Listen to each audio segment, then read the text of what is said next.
All of the jurors are back in court, and to both jury panels, good morning.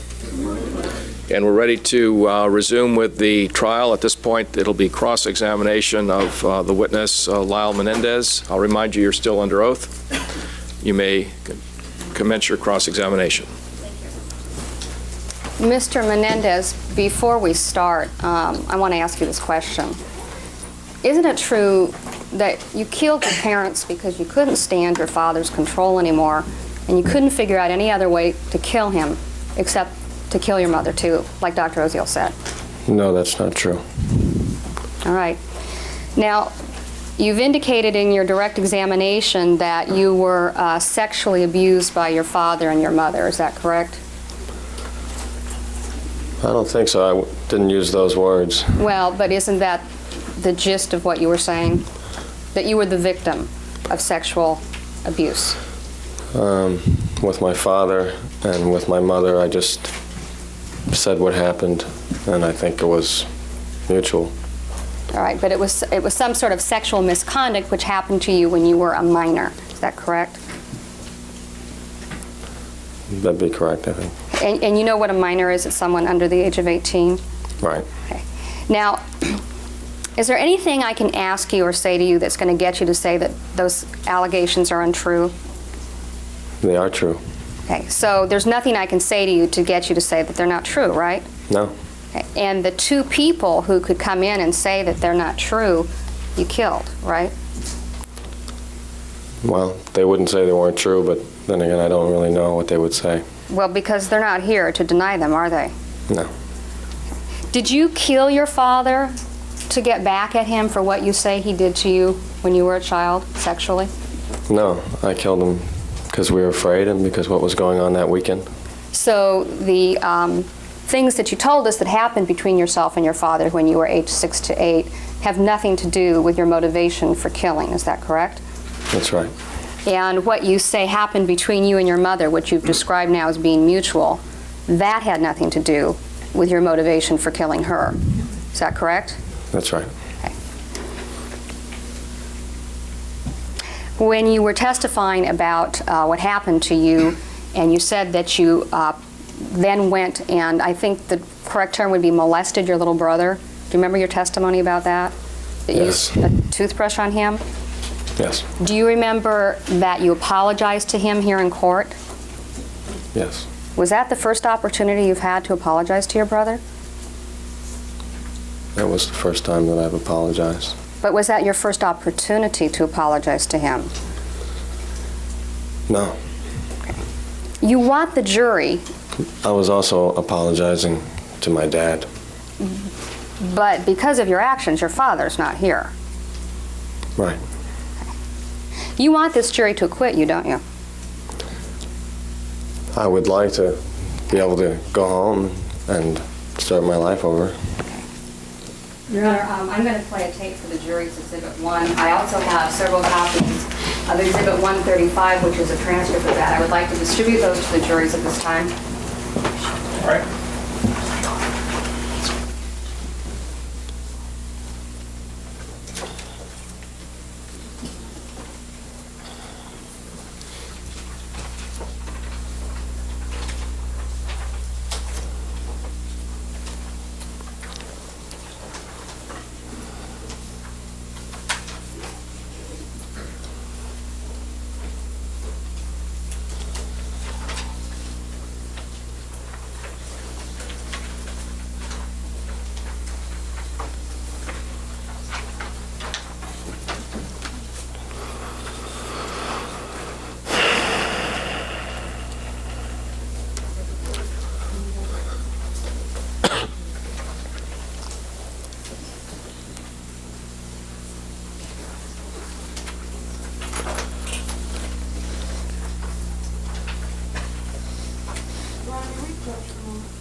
All right.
Looks like all of our words have spilled out on that table there.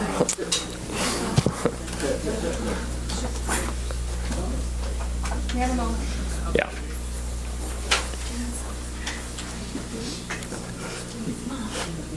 What happens is on these machines the reporters use, they have a dual system. It's a system that takes things down on the tape, but also there's a computer disk inside that takes things down. So although there's a big mess up there on her table, she does have it all down. So hopefully she does.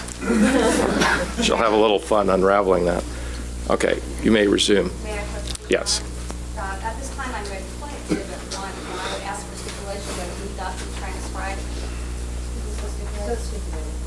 Right, and I'm going to give a copy of Exhibit 135 to the defendant. Okay, that's stipulation by both defendants. I'm going to play a tape for you, Mr. Menendez, and then I'm going to ask you some questions about it.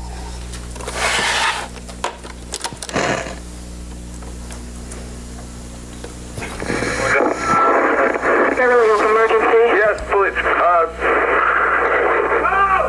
What's the problem? Sounds, What's the problem? What's the problem? someone killed my parents. Pardon me? Someone killed my parents. What? Who? Are they still there? Yes. The people... No. Were they shot? Hey, man, Bill. Were they shot? Yes. They were shot? Yes. I'm feeling shocked. I just want to see what I don't want to talk about. What happened?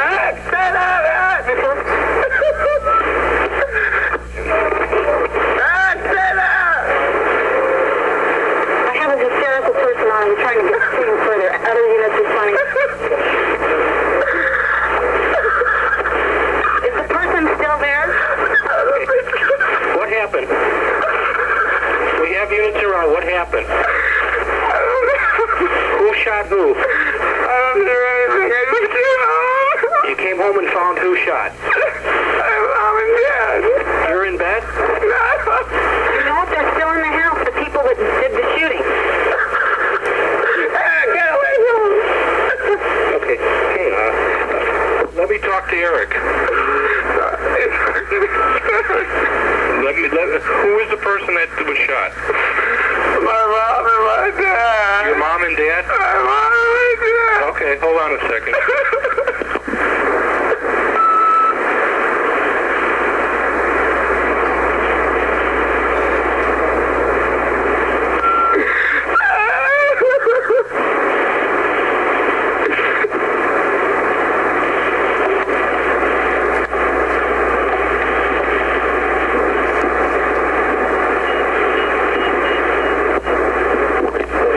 Okay, we're on our way over there with an ambulance. Okay, I gotta go. Okay.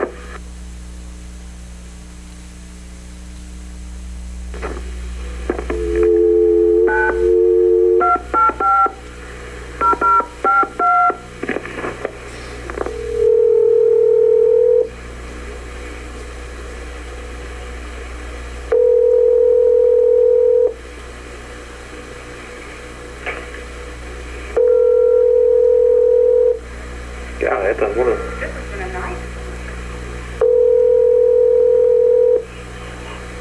Oh. Hello, this is police department. Yes. Okay, I want you to come outside. Okay, just come out the front door and Give it to my brother. you tell your brother. Everybody that's come outside. Okay.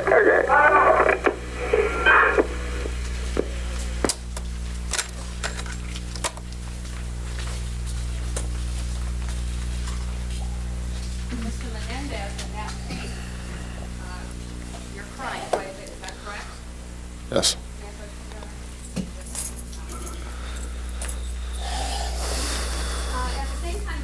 crying, you're also lying, aren't you? Yes. And you told the police that you had just come home and found your parents. Is that correct?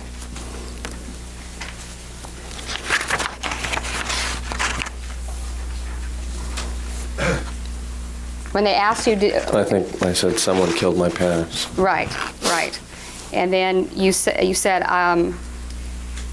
at page 2 in the middle of the page, the person asked you who shot who, and you say, I don't hear anything, I just came home. Correct? Right. And they asked you a number of questions, and when they asked you those questions, you were crying, correct? Right. And at the same time, you were lying while you were crying. Is that correct? Right. At page 3, below the asterisks, there is another conversation where the police department called you. Is that correct? Right. And at the time when you answered the phone and said hello, you weren't crying, were you? I was. Well, did you hear yourself crying on the tape that I just played for you? Yes. And then the police says, hello, this is the police department. And then down in the part where there are 3 asterisks, and then, okay, that's where you start crying again after you've heard that it's the police department, correct? No, I was crying before I arrived at the house. This is the reason that I went to the house instead of going to meet my friend.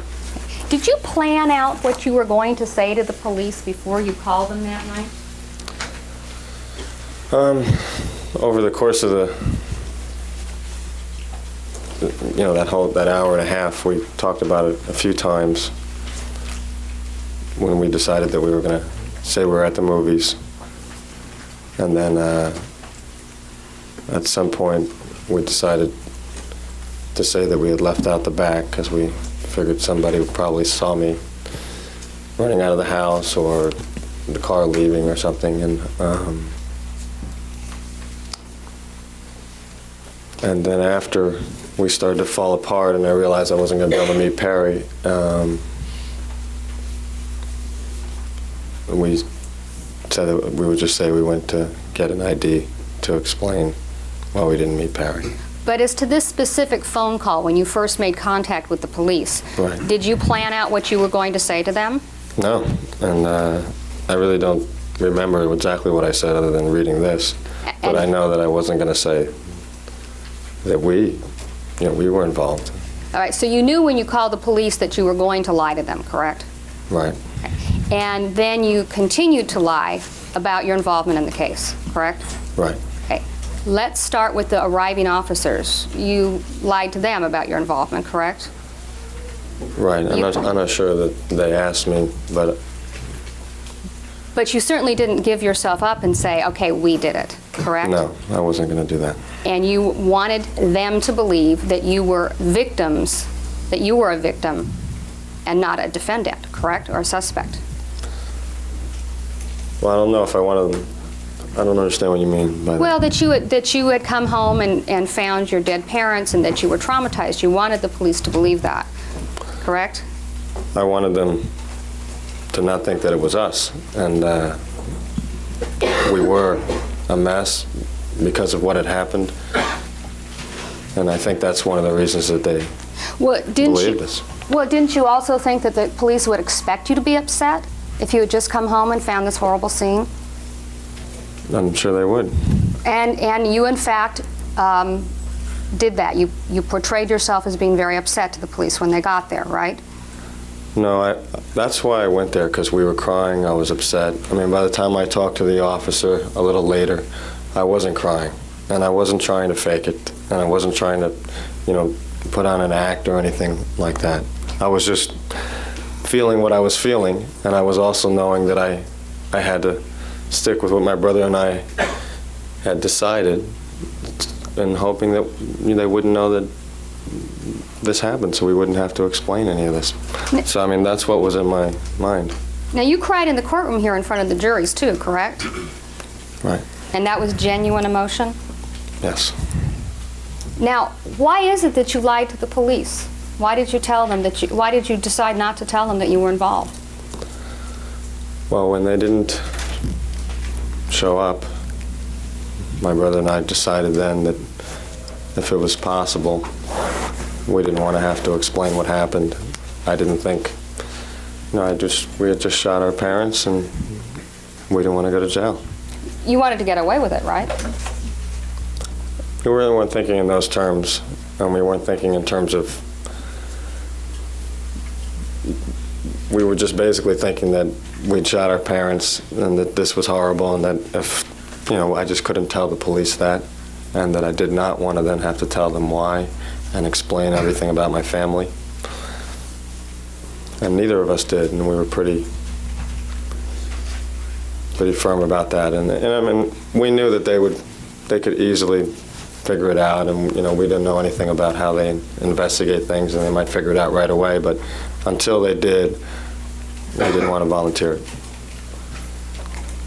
Now, when you were growing up, your father taught you to be the master of your emotions, didn't he? He tried to do that.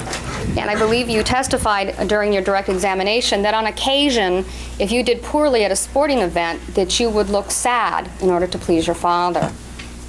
Correct? Right. And I believe you've indicated that during the period of time you were growing up in this household, that you learned to mask your emotions. Well, I didn't do it like he wanted me to, and that was the problem. That's why I had to go through the trouble of memorizing these things, and because that was my flaw, that I seemed to cry even when a man wasn't supposed to. And so essentially it was happening because I was having problems with that. Do you remember your uncle Carlos Baralt testifying to an incident in which your father socked you in the stomach and you didn't cry as a child? Rephrase the question as to who wants to testify. Do you remember one of your relatives testifying that he witnessed an incident in which your father removed you from a family gathering, took you in your bedroom, and struck and socked you in the stomach, and you didn't cry? Do you remember that? Right. Okay. And so during the course of your upbringing, learning how to control your emotions was very important, correct? Right. Okay. Now, in addition to lying to the officers who came to the scene, you then went to the police department for an interview with Sergeant Edmonds. Do you remember that? Yes. And when you saw Sergeant Edmonds, you lied to him too, correct? Yes. Now, at the time that the police arrived at your parents' home, shortly thereafter, a family friend or a friend of yours and your brother's arrived, and that was Mark Heffernan, correct? Shortly after, at the house, yes. Okay. And he accompanied you to the police department, is that correct? Or he went in a separate car? Right. Okay. And did you lie to him too? In the sense that we didn't tell him what happened, yes. Okay, so you again to him portrayed yourself as having been a witness and not a suspect in this crime, correct? Right. All right. Now, who else did you lie to about this? Did you lie to your family about it? For a long time. Okay, and who in your family did you lie to? You lied to your grandmother, right? Yes, everybody, and that we did not tell them what my family was really like if they didn't know, and we certainly didn't tell them what had happened that weekend and that we were involved. And the reason you lied to them is that you wanted to avoid capture, right? No, not the only reason, really, especially with regards to my family. Certainly with the police, that was the reason. But with my family, I mean, you mentioned my grandmother, who I feel strongly about, and my parents' deaths obviously caused her and a lot of people a lot of pain, and I was, even in secrecy, if I felt she would keep the secret, I would have hurt her very much to hear what was going on and what had happened in my life. So it's really the reason I didn't confide in anybody. But I also had a problem trusting people at that point. Now, during the course of the weeks and months that followed the murders of your parents, you also knew that you stood to inherit a great deal of money, correct? That's eventually we were supposed to. All right, because when you were living in Beverly Hills, you noticed that you lived in a rather nice place, right? Yes. And you knew that you lived better than most people in the world, correct? Yes. And you knew that materially that you were very well off. correct? Materially, yes. Okay. And I take it that you wanted to continue to enjoy the lifestyle that you had had before your parents were murdered. I'm not sure what you mean afterwards. Well, I yes. wanted to continue that. Yes. Yes, we were, beyond that, we were very concerned that we would have nothing and no means at all. And it wasn't so much continuing that lifestyle, and it was having something. And what ended up happening is that there was no new will, and so we had a lot of money, but that wasn't something that was absolutely necessary or we were thinking about it at that time. It was right after, it was just a concern for any money. Relatives were offering to lend us money, things of that sort. It was really a different. All right. After your parents' murders, were you disabled in any way? Did you have any kind of physical disability? No. Were you in any way unable to obtain or hold down a job? Your Honor, I'm going to object and ask to approach. I don't know. I think I probably could have, although I was a very confused person at that point. But I didn't know what I wanted to do. Did you ever consider getting a job? Yes, I think, I mean, you might not call it a job, but we did a lot of hard work into the restaurant, and that was Your Honor, what I object. Move to strike and ask to approach. Yes, Your Honor. In addition, then, to lying to your family, you also lied to your father's business associates about your participation in his murder, correct? Right. And you also were interviewed by newspaper reporters, correct? I believe so, yes. And when you were interviewed by newspaper reporters, did you portray yourself as the grieving son of a slain executive? Your Honor, we would object on hearsay grounds and lack of foundation. Rephrase the question, please. How did you portray yourself to these reporters that you talked to, Mr. Menendez? Same objection. Overall. It wasn't, I really didn't want to meet with reporters. They were, there were requests for a great many interviews, and we were basically rejecting everything. And I believe there were one or two reporters that managed to sit down with us and talk to us for a short period of time. And don't believe I tried to portray myself that way. I was sort of uncomfortable and feeling very uncomfortable. And my recollection is they were not very nice about the situation, and we just sort of ended it abruptly. Do you remember talking to reporters from the Los Angeles Times for a story that appeared on July the 22nd of 1990? Your Honor, I'm going to object and ask to approach. There's been no 402 on this.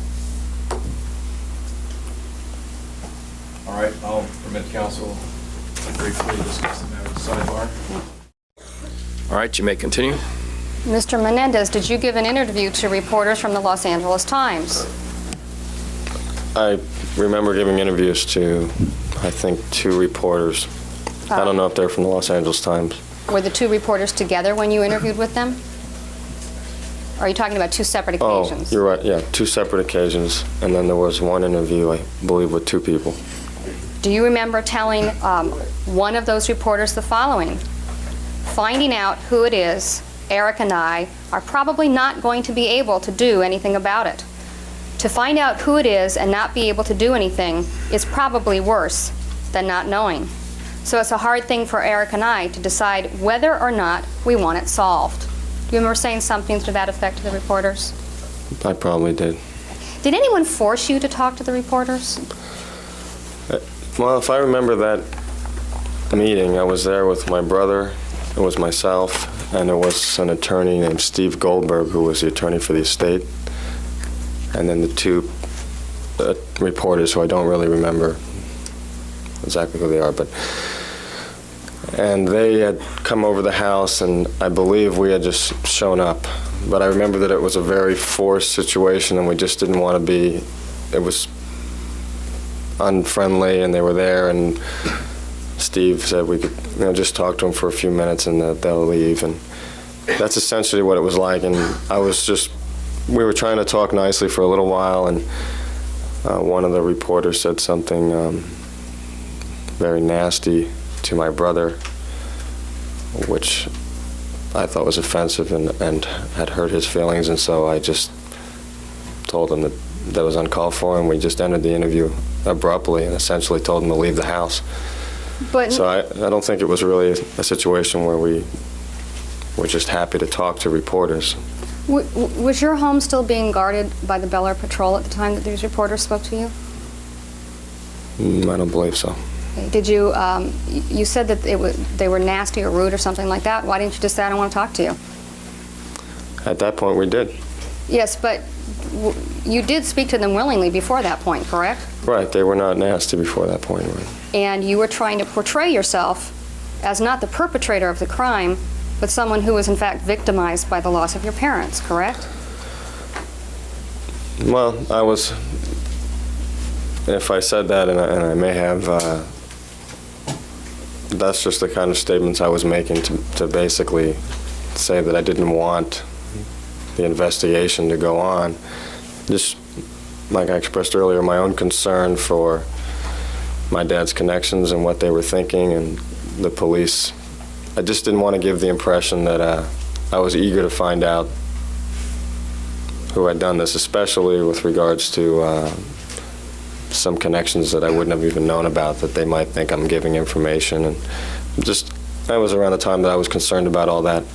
So that was the impression I was trying to give the police and anybody. But you really didn't want the investigation to go on, because if it had, you might have been arrested, right? That's true also, but that really, at that time and that statement is really my concern for, you know, I mean, I could have also actively helped them, and I mean, I think one of the reasons that the police sort of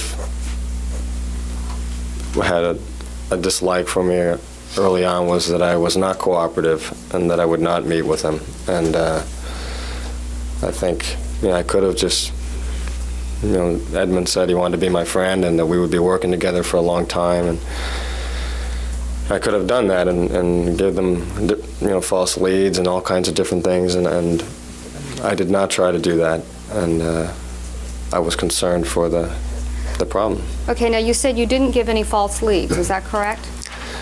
Yeah, I didn't tell them anything specific. I mean, I knew a lot of things, and I did not say anything. Basically just said it might be business related, and they were, you know, I remember in the initial interview, there was something about a problem with some gang members that had done something to my brother and some other kids, and they said, well, could that be it? And I said no, and they kept suggesting things that it might be, and I kept saying no. And at some point, I went out of my way to tell them that I did not think it was the mafia, and if they could please stop going in that direction and get people to stop saying that. Because by that point, you were concerned that the mafia might be mad at you for saying that and kill you? Sure, I didn't know what my dad had been involved in, and I just didn't want the impression to be given that I was cooperating with the police and maybe giving up information that somebody might very badly want to keep secret.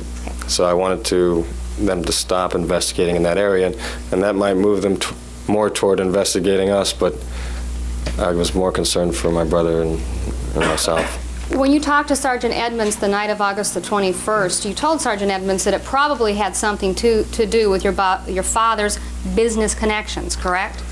Right. And you also told him that your father had done business with some very seedy people, correct? Yeah. And at that time, you knew, didn't you, that your father had done business with some people in that he bought companies which had reputedly had organized crime connections. You knew that? Right. I did. So when you told Sergeant Edmonds that this probably had to do with your father's business, you knew that you were steering him in the direction of organized crime. No, I could have easily. That's not true, because I remember actually being surprised by the question of who do you think is responsible for this. I just wasn't. I just remember being surprised by that question, and then we went into this long discussion about the possibilities, And I never said, my dad's involved with organized crime and go down that area and check all those people out. It was basically this, I was trying to stay very vague. I didn't name many people that I knew my father was involved with. I mean, I could have named Morris Levy and Barry Gordy and on and on. I did not. And I basically just tried to keep it vague, and I said, the obvious conclusion was that it was business related. They mentioned that somebody had said it might be a burglary, and I said, no, I didn't think that. And I basically said no to everything. Now, Mr. Heffernan at some point had told you before you went in to talk to Sergeant Edmonds that he thought it could have been a burglary at your home, correct? Yeah, I believe it was Mark that said that. Yes, and you also told the police that you didn't think it was that. Right. So you were purposely leading the police in the direction of your father's business associates, correct? No, I was trying to not lead them in any direction. I mean, I could have said it was a burglary, and I guess they could have followed that lead. So it wasn't going to lead to me, but I just felt like I didn't want to say anything. I just wasn't in a frame of mind of leading them down false paths and naming people. And, obviously, the only thing it could be that Edmonds and I could see was obviously business related, and so I did say it might be business related. You could have said to Sergeant Edmonds, I have no idea why this happened. You could have said that too. That's essentially what I was saying to him when I gave him no information that was useful at all. And well, I believe in your conversation with him and referring to the transcript of the August 21st interview of Lyle Menendez by Sergeant Edmonds, I believe you said, yes, it's page 4, starting at line 10, okay? I'm going to read this to you. You told Sergeant Edmonds asked you, we want these people or person, whoever did this, to answer for their crimes. So you've got to help us. And you said, well, I can't imagine that my mother has never done. I've been with my mother. Usually my brother and I are with my mother all the time. She's busy with us and working on the other house. And it's hard to say. I mean, I've thought about a lot of things outside. I thought maybe that Mark, now that's Mark Heffernan, right? right. Mark said it might be a robbery or something, but from the looks of it, it didn't look like that. It looked like they definitely wanted to make a mess, and it was really sad. And so I don't know. I would think that unless they find things that are missing from the house or something strange like that, I think that it would be my father that would be the reason that it would happen. He used to work for RCA Records, which was a lot bigger than what he does now. He works in a smaller company and with a group of people that, from the stories that he brings home and the people that I've met, these are a real seedy group. And even though he was very aware of that, I don't know if anyone would ever try to kill my father. Do you remember that conversation with Sergeant Edmonds? Right. And you definitely ruled out robbery as a motive at that time. Right. And you definitely offered up your theory, which you said you'd thought a lot about outside, that it was business related. No, I didn't say that. I said the opposite, that I had not thought about it. I was surprised by the question. And he was pushing me for details and saying, you got to help us, and we need details, and we're going to work together. And I was essentially saying, I really don't have any idea. It might be business related. And I assumed he was going to check in that area, and he would see that there were a lot of seedy business connections, but I wasn't going to name people, and I wasn't going to cooperate. Mr. Menendez, at page 4 of this interview, line 17, you say, I thought about a lot of things outside. I thought maybe that Mark said it might be a robbery or something. Did you lie to him about thinking about this? Well, I said to him that Mark said it was a robbery, it might have been a robbery, and that I had said to him that I didn't think it was. But what I thought you meant is that I had gone in with this plan to think about the things I could tell him, and that's what I meant was untrue. Okay, so this offering up that it would be my father that would be the reason that it would happen, and then mentioning his business, that was something that's spontaneous? Yes. Okay. Now, I believe you indicated that when you were a child, you would prepare for your talks with your father. Right. And in fact, you went so far as to make notes of your talks with your father before you spoke to him. Right. Did you prepare for your talk with Sergeant Edmonds? No. So this was something that you just thought up off the top of your head about the father's being the reason that it would happen, and then mentioning his business. Yeah, I guess I saw that as being purposely vague and nothing helpful.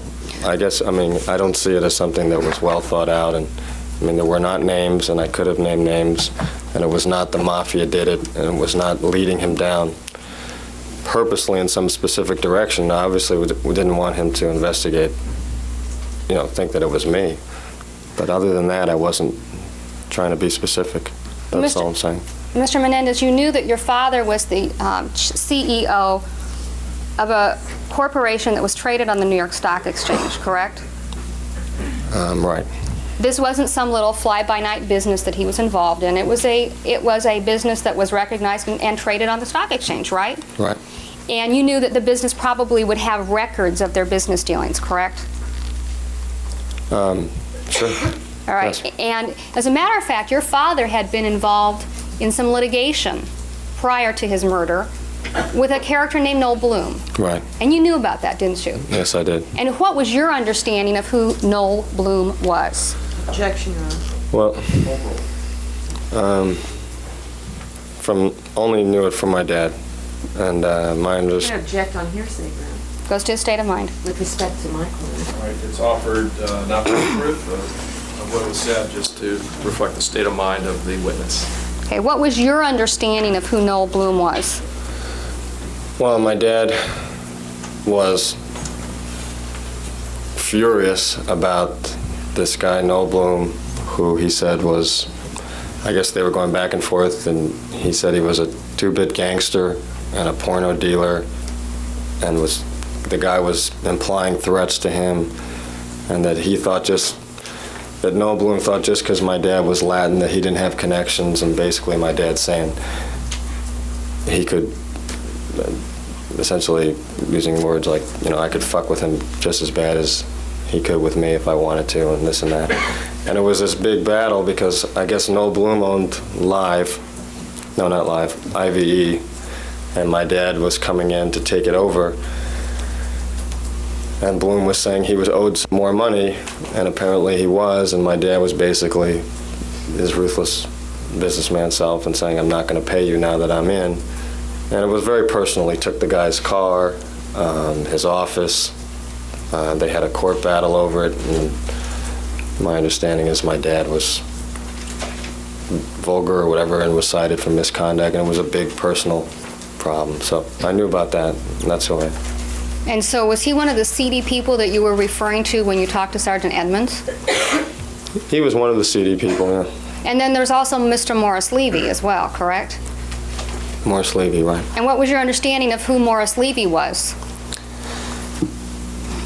Again, from my dad, just... Same objection, Your Honor. And the same ruling, it's not received for the truth of what was said, but just to reflect the state of mind of the defendant witness here. He was somebody involved with organized crime in the Northeast who owned, I guess the court, he was going to prison and the court had ordered him to get rid of his assets, and nobody wanted to buy this chain of video stores from him because it was, according to my dad, used for laundering mafia money, and you'd have to step on a lot of people's toes to clean it up and make it legitimate. And my dad, so nobody would touch it, and my dad was the only one with the connections and power to go in and meet with the guy in his hotel and buy it and clean it up. And so I knew that. And so when you talked to Sergeant Edmonds, you knew that Morris Levy was one of the people that the police might, if they did a competent investigation, link up to your father's business, correct? Right. Okay. And so, and in your mind, both of these people look like they could be organized crime figures, correct? Right. Okay. Now, in addition to saying these things to Sergeant Edmonds, you also had an interview with Detective Zoller on September the 17th in New Jersey. Is that correct? I did. And during that interview, you again stuck with the same story that you've given, which was that you were not, in fact, responsible for your parents' murders, correct? Right. And so you were lying there. Right. Why is it that you continued to lie about your involvement in the crime? Was it because you didn't want to get caught? I didn't want to go to jail. Well, I didn't want my brother to go either. By the time you talked to Detective Zoller on September the 17th, you had already gotten $325,000 in an insurance settlement, correct? I'm not sure the exact amount, but something like that. Okay. And you were expecting that you would inherit your parents' estate at that time as well, correct? We were at some point, yes. Now, why is it that you never told the police the story that you've told to the juries here? As far as what, like what had happened that weekend or my whole life? Well, yeah, what had happened that weekend and what prompted what happened that weekend? Why didn't you tell the police that? Why didn't you throw yourself on their mercy? Well, I just felt, again, there were a lot of reasons, but the main one was that I didn't want to go to jail, and I just did not have confidence. Like I said, I really didn't trust people at that point in my life, like I have learned to now, and I just didn't have faith that they would understand. You didn't think they believed you, did you? I was concerned that they wouldn't believe me. At that point, I knew that my parents were not armed, and you know, I wasn't sure if they would believe me, but I was pretty sure that, you know, I just didn't know the legal things, and the only thing that I knew was we had shot my parents, and regardless of the reason, they were going to send us to jail, and our life would be ruined, and we would just go to jail, and they would not understand. But you did get caught, and you went to jail, right? Right. And you would like to get out, wouldn't you? Yes, very much. Okay. And so now you're telling the truth? Yes. Okay, now, if you lied about this for all those months, how are we supposed to know that you're now telling the truth? Basically, I've changed a lot in the last 2 years, and in being involved with Miss Lansing and others, my brother and I trust people a lot more, and we're in a position where we don't feel we have a choice, and I have very mixed emotions about the things that I've said here in front of people, and I know it's going to hurt people that I love. But you did it anyway because you want to be acquitted, right? You hurt the people you loved. You said the things you said because you want to be acquitted. I would like to go home, and I would like my brother to go home, and I have mixed emotions about it. And we had discussions about that, and there was a time when I wasn't sure that it was worth it. And, you know, my brother is involved, and I just felt we had to do it. Would you lie for your brother?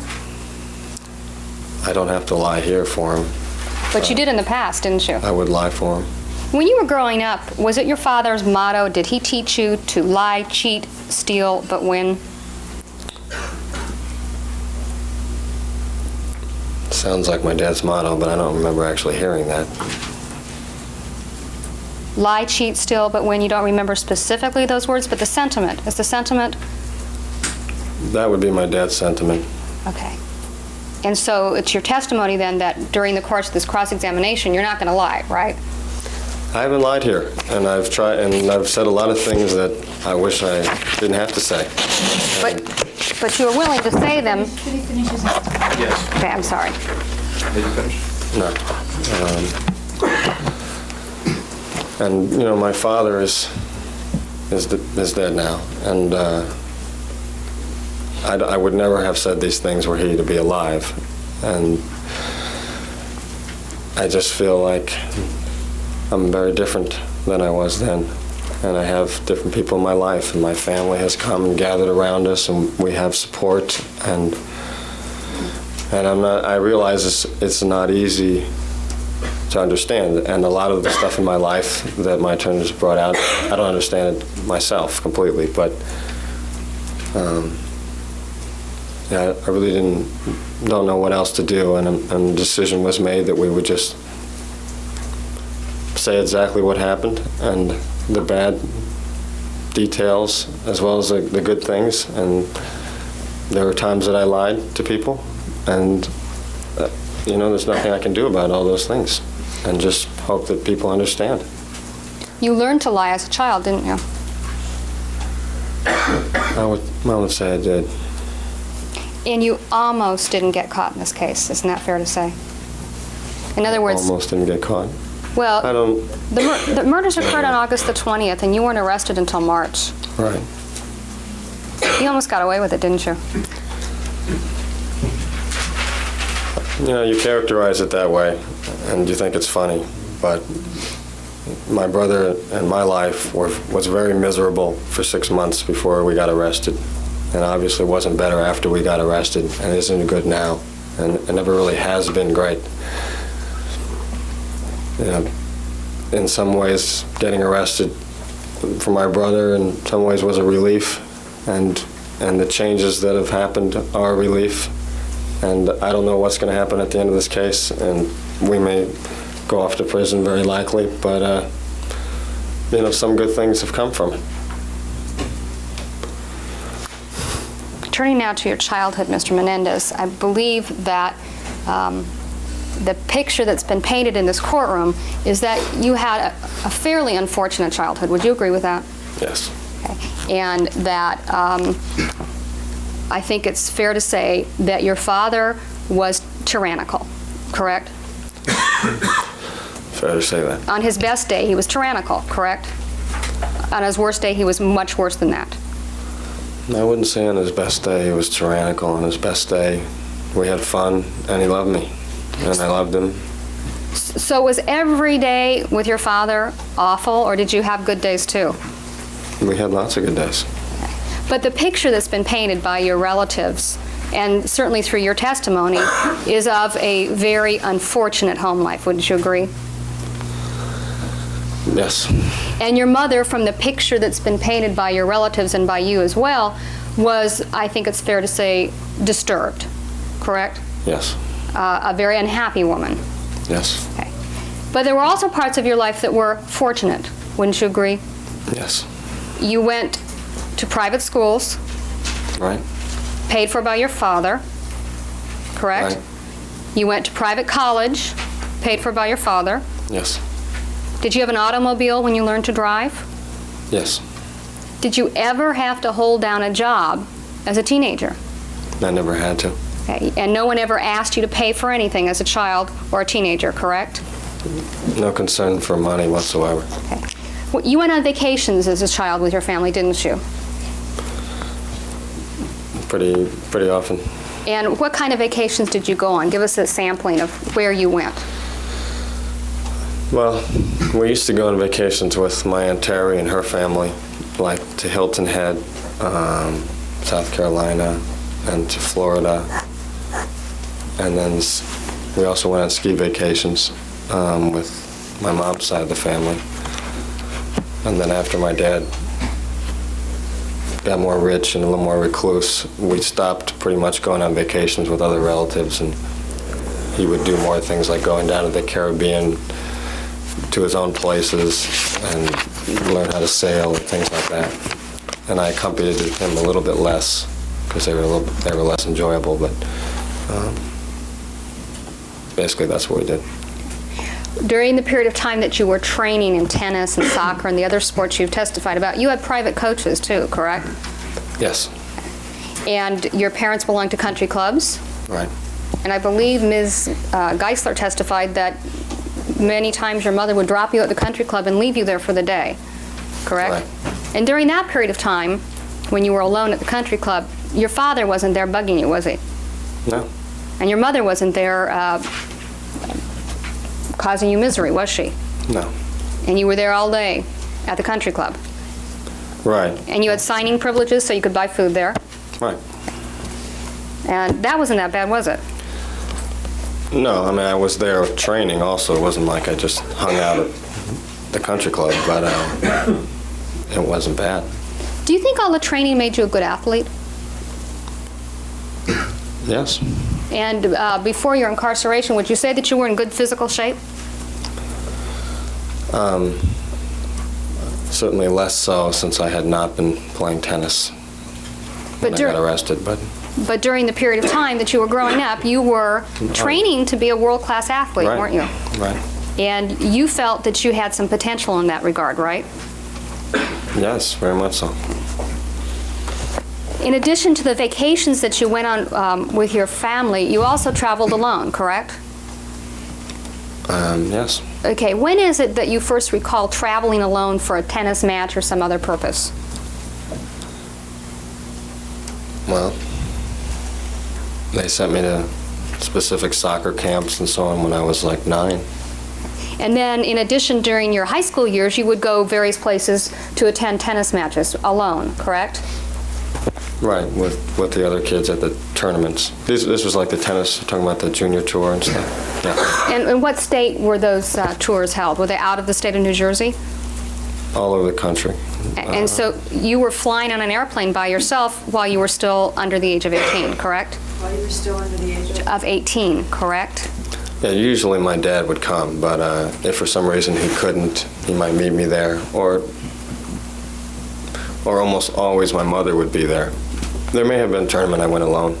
Did your brother also, in his teenage years, travel alone to tennis tournaments, to your knowledge? I don't know. In addition to traveling for tennis, didn't you also go to Europe? Yes, And who paid for your trip to Europe? my parents. And how many times did you go to Europe?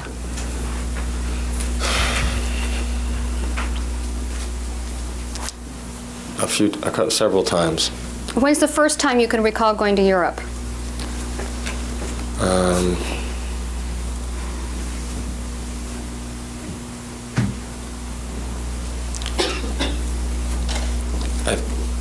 I believe with Jamie.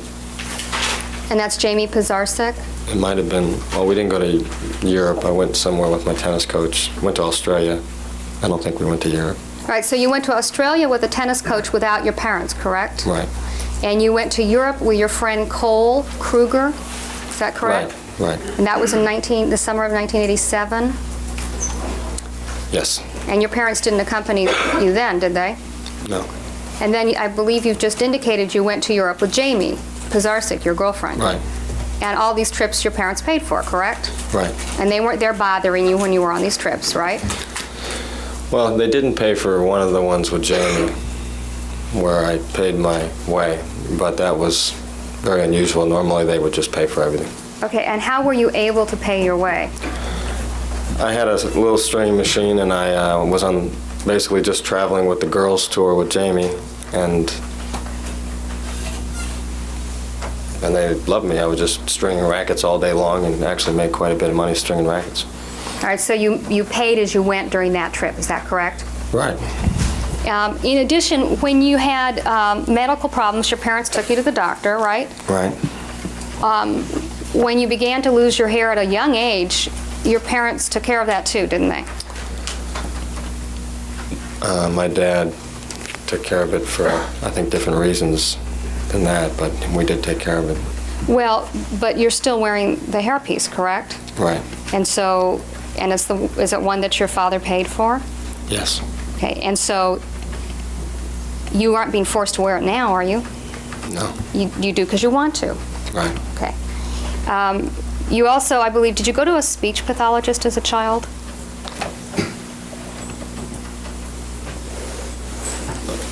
I believe so. Yes. All right, and your parents took you to the speech pathologist. In other words, you didn't get in the car and drive yourself, right?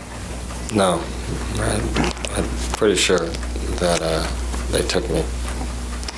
But I think you indicated when you testified on direct examination that your childhood was basically very miserable, right? I mean, that was what you told us. Then in spite of all these things that I've just pointed out, your childhood was miserable.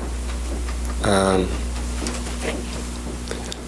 mean, not every moment. You know, I mean, certain things would happen one day. You know, as a child, you want to be happy, you want to be loved, you you try to have fun, you try to make the best of the situation regardless, and I wasn't just sitting around saying it's miserable. I was just trying to adapt. All right. When your mother used to have these rages that you've talked about, and she would throw things, and I believe you talked about them happening in the Pennington house, is that correct? Mm-hmm. Is that yes? Yes. Did that make you angry that she was doing that? No, my mom's rages didn't make me angry. They hurt me. They made me very confused, and I wanted to help her, and I was definitely the source of the rage, and I was trying to fix that somehow, and it was more confusion than anger with her rages. As you got older and you went away to school and you came back and your mother had these rages, did that make you angry? When I came back? Like when you came back to California and your mother was still behaving that way, did that make you angry? Well, when we had the thing with the hairpiece, I was angry. Was that the only time you've had a fight with your mother, when she made you angry? Oh, no, I was angry with my mother often. And I believe you indicated that from the age of 13 on, your relationship with your mother was very poor. Would that be a fair characterization? Yes, very poor. And you didn't have a lot of respect for your mother, did you? Well, what do you mean by that? Well, you didn't respect her as a human being. I wouldn't say that. I mean, I loved my mother, and despite everything that had happened, when she was at her lowest point, I felt depressed. I was willing to basically separate from my dad, which would have been very hard for me, and side with her in a divorce and live with her. I mean, and it wasn't that I didn't respect my mother and I didn't love her. I felt very sorry for her, and she was very disturbed, and at times I was angry and confused and hurt, and we had a complicated relationship, but she was always my mother. When you put the shotgun up against her left cheek and you pulled the trigger, did you love your mother? Yes. And was that an act of love, Mr. Menendez? It was confusion and fear. You were afraid of her at that point? What did you think she was going to do to you? At that point, I wasn't consciously thinking anything in particular. I was just reacting. But Mr. Menendez, you had to reload the shotgun in order to put that round into your mother's cheek, didn't you? Right. And you had to go someplace to get ammunition so that you could reload the shotgun to put that round into her cheek. Well, I actually didn't have to, but I did. And you were thinking clearly enough to get the ammunition and load the gun. Where did you go, by the way, to get the ammunition to reload?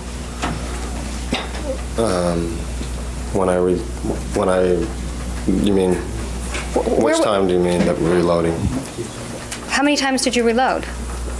Well, before I reloaded the gun and during. All right, during, where was the ammunition that you used to reload? Well, I had some in my pocket, but I went to the car. And where was the car located? Right in this Sallyport area, or the carport, right in front of the house. So you went out into the front of the house, and you went to your car, and you got the ammunition out of a box or something? No, my brother was already there, and I believe he handed me. He was doing something. It's not a great recollection, but he handed me the ammunition. And then you loaded it into the shotgun. And I ran back and loaded it as I was running. Now, what was your mother doing when you came back into the room? Nothing. She was not moving. And you were afraid of her? Yeah, I was so it's hard to look at it now because I was so consumed with what was going on and the chaos of it. I really wasn't consciously thinking, and I wish that I didn't go back, but the fear from before, then I went in the room, and then just something I saw, I believe it's something I saw, or something that I heard, freaked me out even more, and I ran out, and I was afraid, and I wasn't thinking consciously of that she was going to do this or what the threat was. You were afraid she might live, weren't you? No, it wasn't that she might live. It was just a caving in kind of fear that I was not really in control.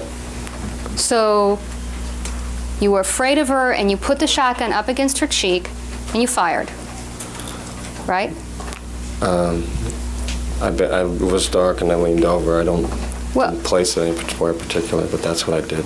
Do you remember the coroner testifying that that was a contact wound on her cheek? I know that's what I did, but... Did you feel the gun touch something? Your Honor, could you finish his answers, please? Did you finish your answer? Yes. Okay. Your next question? Did you feel the gun touching something fleshy that moved when you pushed on it? Is that no? No. And after you did that, you went and you called the paramedics and you said, "Come help. I've just shot my mother," right? No. No, I didn't do that. Well, you love this woman, you said. Well, at that time, I wasn't thinking I love this woman and she was my mother. I was just thinking that we were going to die. It was like survival mode, and I was running around and I was firing, and it was chaos and there was noise, and I was expecting to be fired at, and I wasn't thinking in the way that you're presenting it. Really, just wasn't clear in my mind that way. I believe you indicated while you were growing up that your father often embarrassed you in public by criticizing your sports in front of other people. Would that be fair to say? By criticizing my sports in front of other people. And at times it embarrassed me. And I believe you've indicated that one of your punishments as a child is you would be thrown outside the house and you'd have to go stay in the doghouse, correct? Yes. And that this became so frequent that you put up supplies in the doghouse so you'd have food and comfort while you were spending your time in the doghouse. Is that correct? Right. Did that make you mad? Again, those weren't the things that made me mad. When those things happened, I was embarrassed. I was feeling like I couldn't be part of the family in the house, and I was not worthy of being in the house, and that's why I was being thrown out. I mean, I wasn't hurt physically by being thrown out, except, cold in the winter or whatever, but I just wanted to come back in, and I wanted to do it right.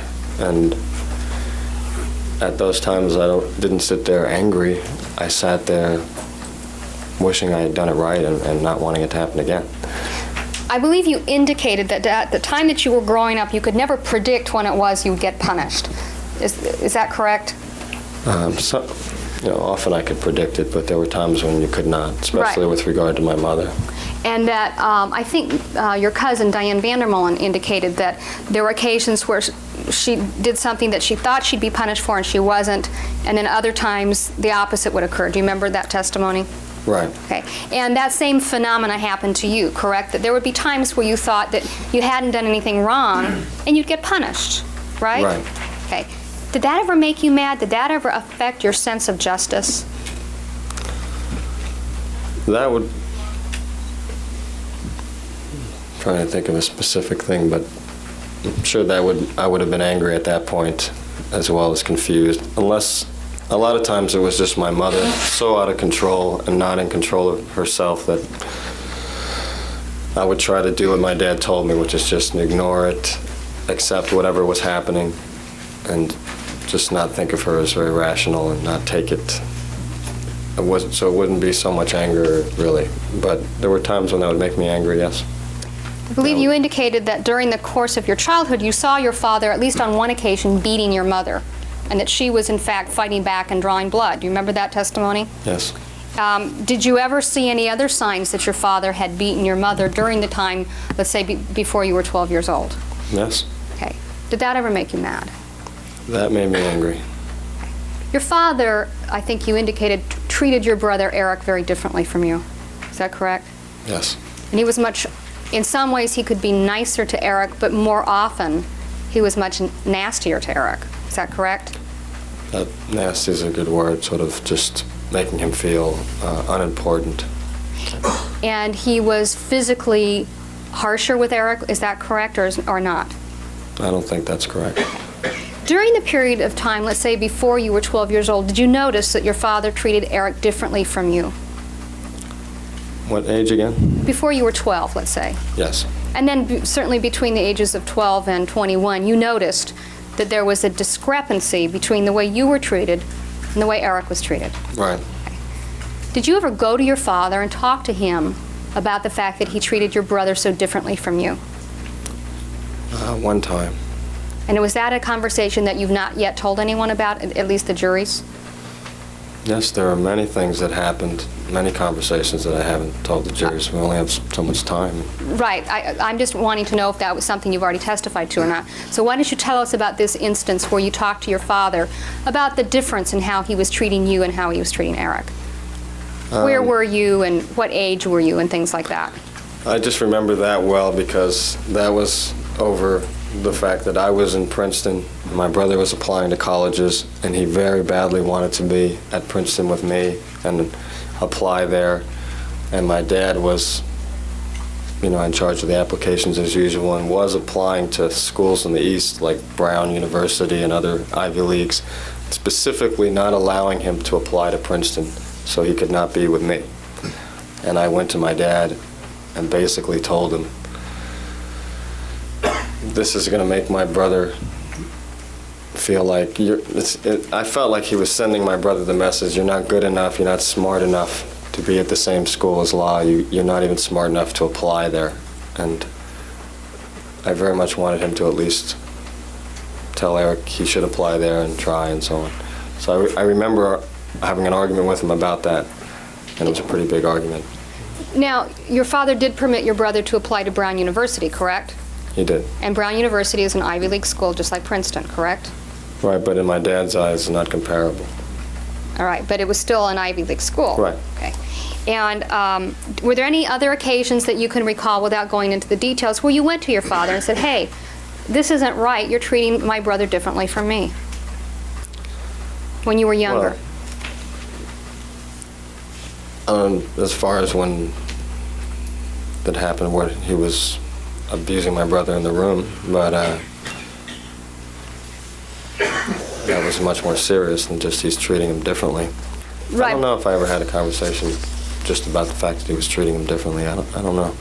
Now, as far as the sexual abuse of your brother, I believe you indicated that the first time you spoke to your father about it, you were 13 years old, correct? With regards to my brother, yeah, about 13. And you spoke to him because you had heard things that had led you to believe that the same thing was happening to your brother, as you say, happened to you, correct? Right. Okay. And you had to work yourself up to go speak to your father, didn't you? Yes. And you had to prepare yourself. Right. And I believe you indicated that after this conversation with your father, he indicated to you that it would stop. Yes. Then the next time you talked to your father about sexually abusing your brother was on August the 17th of 1989. Right. Okay. That was about 8 years later between the two conversations. Right. During those 8 years between the first and the second conversation, did you ever take any steps to see if, in fact, your brother was still being sexually abused by your father? I didn't. And that was one of the things that was making me feel guilty on that Tuesday. I didn't do anything. I just took his word for it, and I just wanted to believe that. And, I looked back after he told me to try to think of times where maybe I purposely ignored it.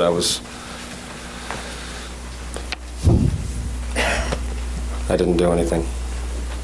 And you lived in the house from age 13 to age 18 with your family until they moved in 1986 to California, correct? Right. You were living continuously, except for vacations or tennis tournaments, in the home with your father Yes. and your brother. Right. And during that 5-year period, you never took any steps to see if, in fact, it had stopped. No. I felt that my brother would come to me. But I really didn't want to...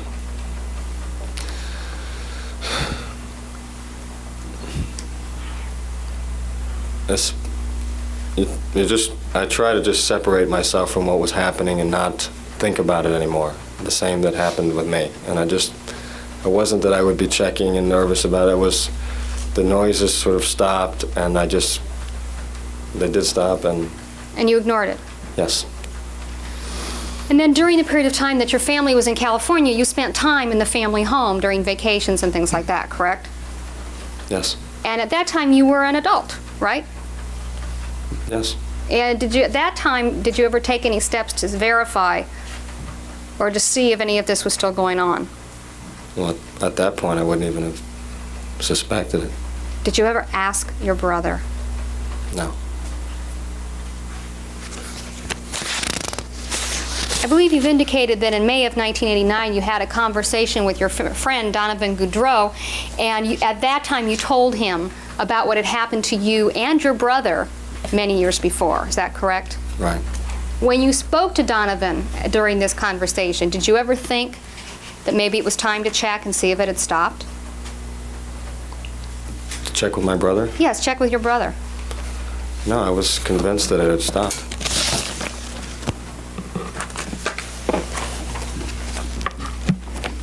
I really wasn't even sure what it was. I mean, I was just guessing. My brother had never said, "This is happening to me, go talk to my dad." I just took it upon myself.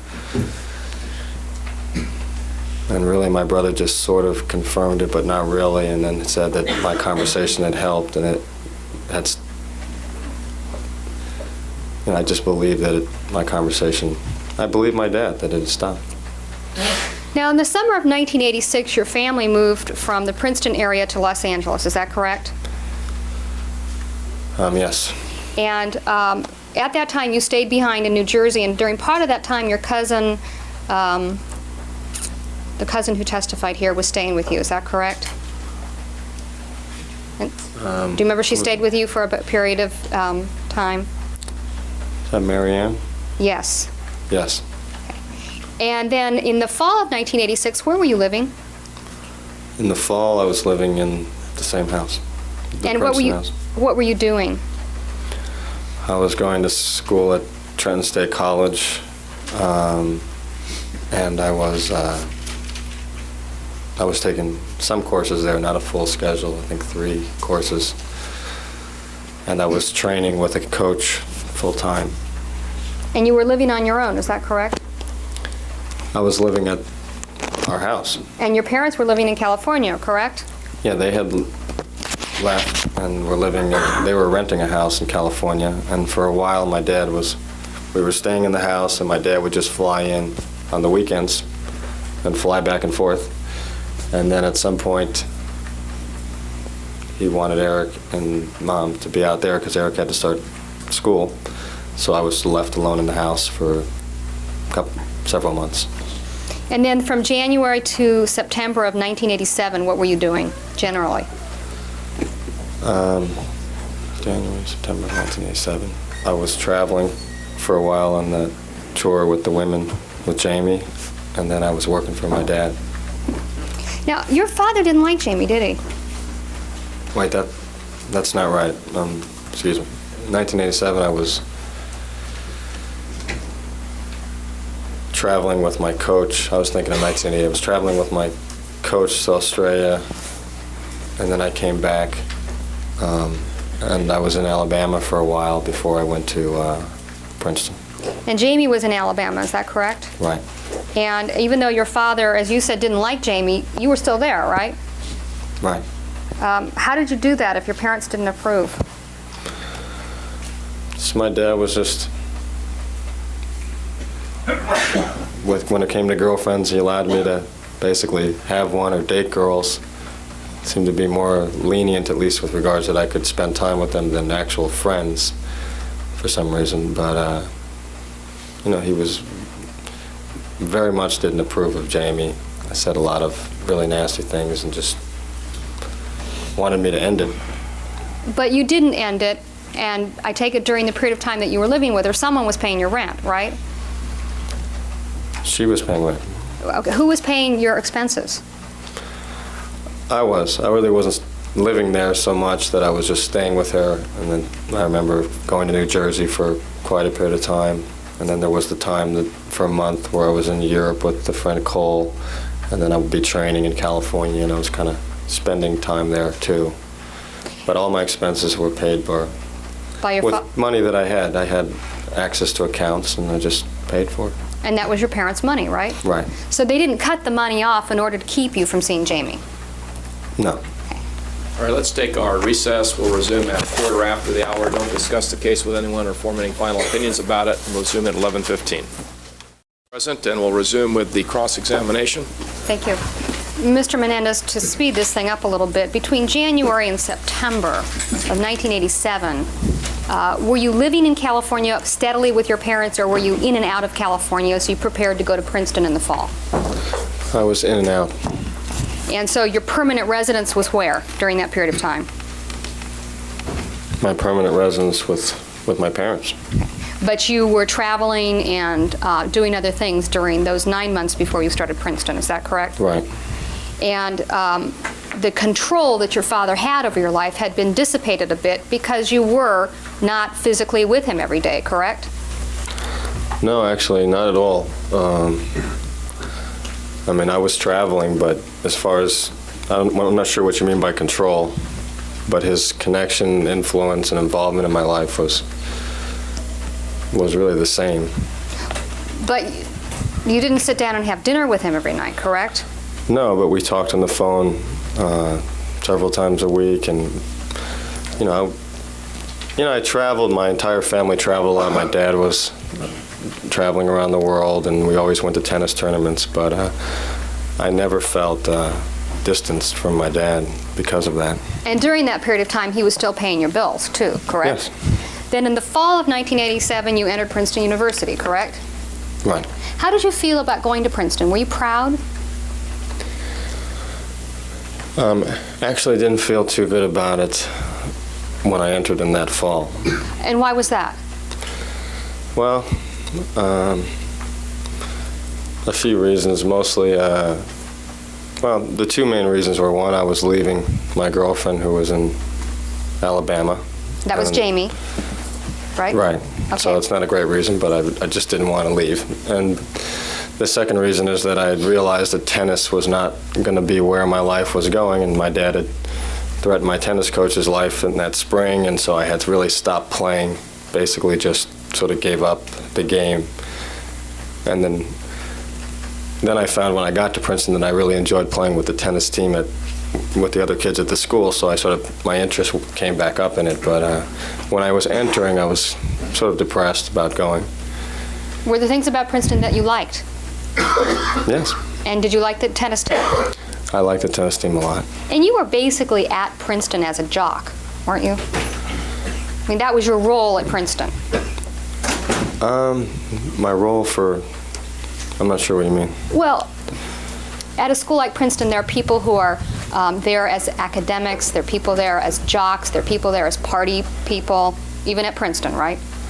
Right. I mean, Okay. you can put them in those categories, and most of the people at Princeton, in fact, everybody that I saw at Princeton was, very studious and seemed to work very hard, probably much harder than I did. And my dad, I was certainly there to meet contacts and for a very important purpose, according to my dad. I was definitely not there to be a jock.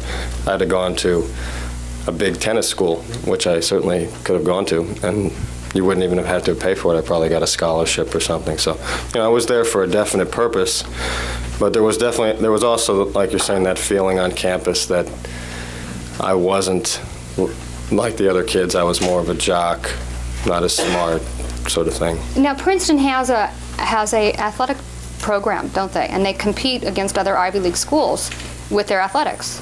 Right. They have a football team. Yeah. They have a hockey team, Yes. basketball, baseball. Yes. Okay. Now, you're not going to tell me that all the people on those teams were academically gifted, are you?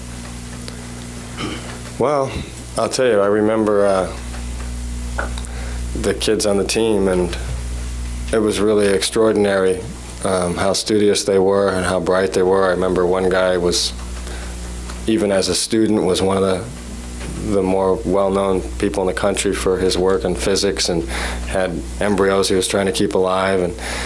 And these were very studious people. I mean, they came with their books. This was a tennis coach that would only allow a very limited number of matches a year, like some ridiculously low number, like 16, as opposed to like 40-something for UCLA, so that the kids could study continually.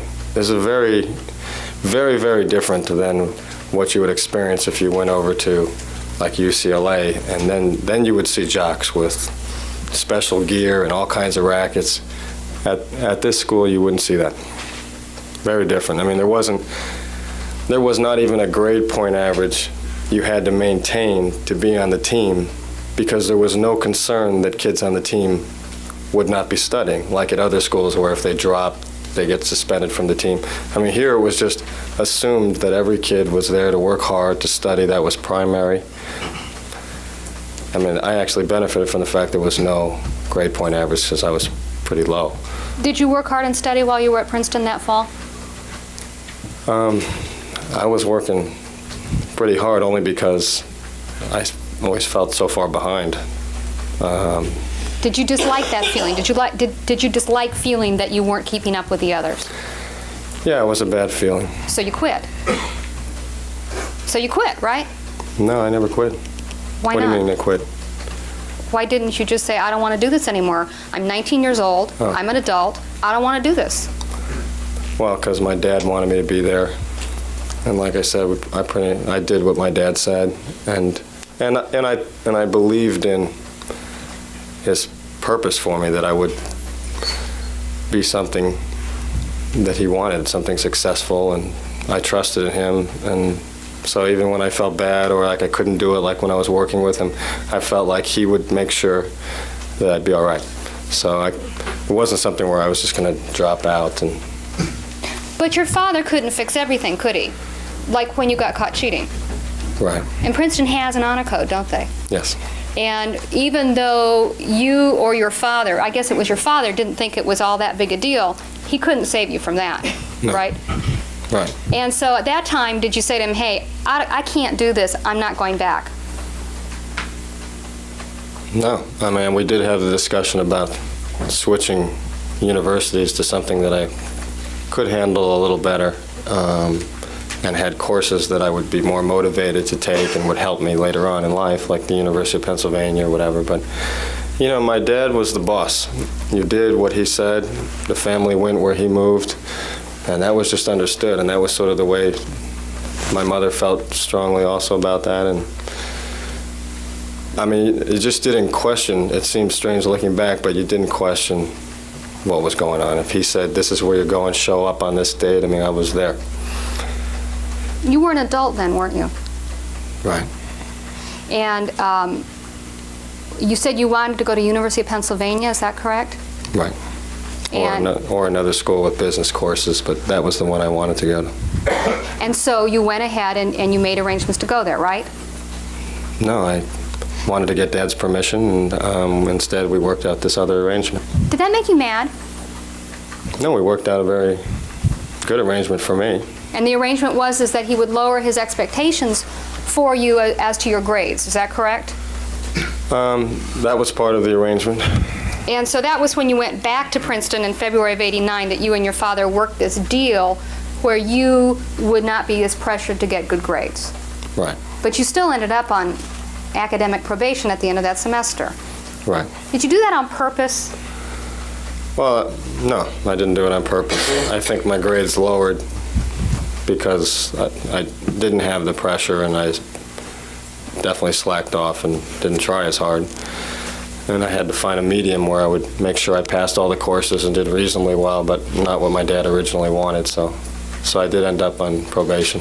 During that period of time, did you receive a number of notices from your academic counselor that you were not performing well? I may have. I don't know if I received them or they mailed them home. I'm not sure. And during the last month that you were at Princeton, you also were involved in some events that put you on disciplinary probation as well. Is that correct? Right. I wasn't involved, but I got put on disciplinary probation. And that was for an incident involving some damage to pool tables at a party that had occurred at Princeton after graduation. Is that correct? No, it wasn't after graduation. But it was during that period of time when the seniors were graduating and there's some damage during a party that you were supposed to have hosted. Is that correct? No, not exactly. Basically, what it was it was a little bit earlier than that. It wasn't about graduating and so on. It was just a couple of kids, and one of them being my brother, another one being a friend of mine, and mostly a few other kids that were there in like the student center. It was away from where the normal parties are and the seniors. I guess they just had some sort of their own little party there, and somehow the pool tables liquid got spilled on them, and I think they tried to clean it with bleach, and then the carpets were ruined, and so I ended up having to replace everything, so that's what happened. And at some time after you left Princeton in the spring of 1989, your parents were notified of the fact that you were on academic and disciplinary probation, correct? Right. And do you remember when it was? Were they notified at the same time or at different times of these facts? I believe different times, but I really can't remember. Were they notified after you had returned home? Well, let me ask you this. Did you return home to California for the summer of 1989? Yes. And were your parents notified after you had returned home of these two facts? Yes. I'm not sure when I got my grades. I'm sure it was after I got home. Okay. How did your parents react to the fact that you were on academic probation? Well, my dad and I had the discussion about my grades before he got the notice, because I knew I was going to fail that one course, and I didn't have to wait to get the grades, so somehow he found out. I don't know if I told him or my Aunt Terry told him or what exactly happened, but we had the discussion before, and he was upset, and he said, you know, we had this arrangement, but you have to pass all the courses, and I've got to retake this course. Or I could have dropped it, but I decided to retake it. I told him I wanted to retake it. It was a geology course. So we had that discussion, and then later was the pool table notice came in the mail. And how did your parents react to the pool table notice? Were they happy with you? Well, that again, we had a discussion beforehand, before the notice arrived, about this whole incident and him basically wanting me to fix the situation and explain that I wasn't involved, and I didn't want to do that. So he was upset about that too. We had an argument. And did you ever tell Perry Berman about this disciplinary probation and your father not being happy with you?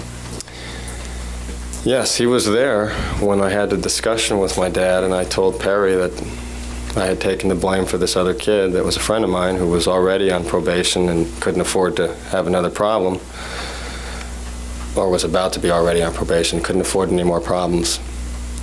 And then my dad had the discussion. He wanted to talk to me. Perry had to leave, and we had the argument about the whole thing. And Mr. Berman testified to that in this courtroom, right? Yes. Okay. How would you characterize your second semester at Princeton? Would you say that it was kind of a failure? The second semester? Yeah, the spring of '89. I would say it was pretty much a failure. And I would take it that it's fair to say your parents weren't proud of your second semester at Princeton University. No. And during that period of time, were you having any trouble with your parents over your girlfriends? I'm talking about the summer of '89. The summer of '89, no. You were having no troubles with your parents? No, I didn't have a girlfriend. I believe you indicated that in the summer of 1988, 1 year before, that you had worked at Live Entertainment, which was your father's company. Right. And during that period of time, did you, I think you indicated on direct, you had some idea of how your father was compensated, correct? In other words, No, right. Okay, did you know how much money he made a year? No, not exactly, because no, I'm not sure anybody did, because it was very complicated. It was partly stock.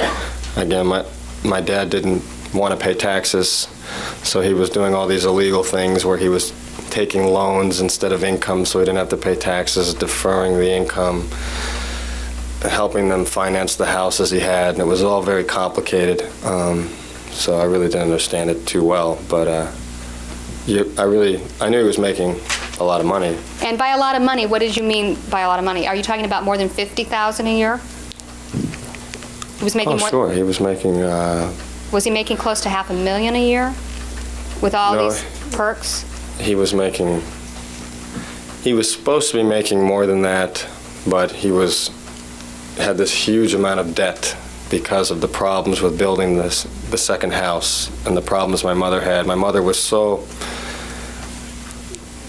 out of it that she was having problems with the contractors and so on, and the house was taking forever to build, and he was sinking a lot of money. So I remember that pretty much every dollar we spent was borrowed, and he paid interest on, partly because he wanted to defer his income. For tax purposes. Right, but he was, on paper, supposed to be making a lot of money. And I believe you indicated that a lot of his compensation was in stock options. Is that correct? Well, yes, And you knew that during the summer of 1988. Is that correct? yes. Now, I believe you indicated that there was something to do with a $5 million policy. You testified to that on direct. Right. And that was a policy that was part of your father's compensation package with Live Entertainment when he made his original contract, correct? No. Well, what was your understanding of what the five... Could the witness finish? Did you finish your answer? No. The $5 million policy was part of the second contract. There were 3 contract negotiations. Well, there was the original one, and then there was a second one which involved this policy, and then there was supposed to be a third one since my dad thought he got screwed on the second one, which is what he was telling me. And it was in the second policy that they were going to pay the premiums on this policy. I mean, the second contract. All right, so your father discussed with you these contracts before his death, correct? Yes. Okay, and so you knew at the time that he was negotiating the second contract that there was a $5 million life insurance policy where your family would be the beneficiary, correct?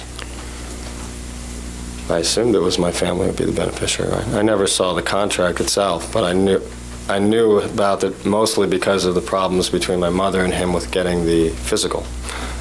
Did you also know about the $15 million keyman policy that the company had on your father's life? No. Do you know what a keyman policy is? I know now what it is. Yeah. What is a keyman policy?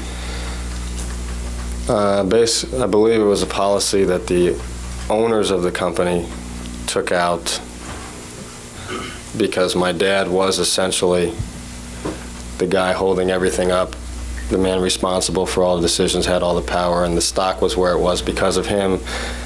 And in the event that he died or something happened to him or he got ill, like I said, with the heart problems, everybody knew the stock would drop. And so my understanding is the keyman policy was to compensate these people in case something happened to them, because they would lose a lot of money.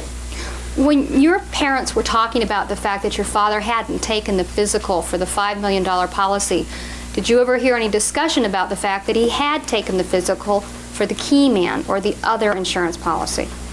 No, I don't believe that I don't know if he did. But you did know before your father died that part of his compensation was to be this $5 million policy that Right. would not benefit the company, but rather would benefit whoever he wanted it to benefit, correct? Right. My understanding was it was for the family. And you didn't know anything else about the other policy, which is the one that you got in September of 1989? The keyman policy? No, the smaller policy that was for $650,000 that you and your brother No. split. So that was a total surprise? Yes, that was the way my Aunt Marta described it, who set it up was just something that she had done that my dad had said okay about, and that was the way she described it to me, is that she just had this little policy on the side that was separate from everything else that was going on as far as my dad's estate. No, I'm sorry. She seemed to think it was separate. Now, I believe you indicated on your direct examination that you thought that you had been disinherited. Is that correct? Right. Who did you think was going to pay for the Rolex watches that you purchased on August the 24th? I figured that I would pay. And using what for money? if my Aunt Marta was correct that we got money from this policy, then it would cover that. Really, I'm sort of assuming that because I bought the watches. I didn't even think about who would pay, so. Your Aunt Marta didn't have any conversation with you about the estate till Thursday night. Well, I don't know if it was Wednesday or Thursday night, and I talked to her about that, and she says she's not sure. So I don't know. I believe it was Wednesday night, but it could have been Thursday.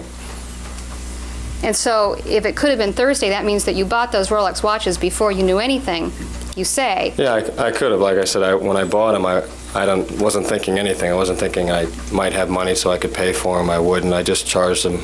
So you just went in and you just charged them? Right. The same way you just went in and shot your parents? You weren't thinking? No, that's very different. Now, during the period of time that your parents were living in California, you had several friends that you brought home, is that correct? Who lived with you? Yes, I didn't bring them home, but they flew in. Well, bringing them home is just a phrase. Cole Kruger lived with you during a period of time, didn't he? No. Did Hayden Rogers live with you? Where are you saying California? In California, yes. No. Did Jamie live with you in the guest house? Yes. And during what period of time did Jamie, the woman that your parents hated, what period of time did she live in the guest house? She lived on and off, depending on her tennis tour. And she was on tour in Mexico, and then she would come in and stay for a few weeks, and then she would leave, and then she would stay. Do you remember? I don't remember exactly. Do you know what year it was? This is the winter of 1988. And she was living with you in the guest house in the back, is that correct? Yes. And you were not paying rent to your parents for that guest house, were you? No. Do you know how much money your parents paid for that home at 722 North Elm? No. Many millions of dollars. Many millions? Is that correct? Right. In addition to having Jamie with you at times, did a young man named Ed Fenno come and live at your family's home? Yes. And he lived there from November of '88 until sometime like February or March of '89, is that correct? I don't know if he stayed that late. I left in January. You left in January to return to Princeton. Right. And Mr. Fenno stayed behind after you went to school, didn't he? He did stay behind, and at some point had to leave, but I'm not sure exactly what time. I believe you indicated that for a week-long period, you brought Donovan Goudreau home to meet your parents. Is that correct? That was in the spring of 1989? Yes. And he lived at the house with you during that period of time? Right. Now, I think you've indicated that Donovan Goudreau was, in your mind, your closest friend ever in your life. Is that correct? He was. And you were very upset about the fact that your father had basically forced you to make him move out of the room. Right. And I think you could characterize it as you were heartbroken. Yes. When the police came to talk to you on September the 17th of 1989, they told you where Donovan was, didn't they? On September 17th? Yes, when they came to see I you. believe they did, yes. Well, let me have a moment, please, Your Honor.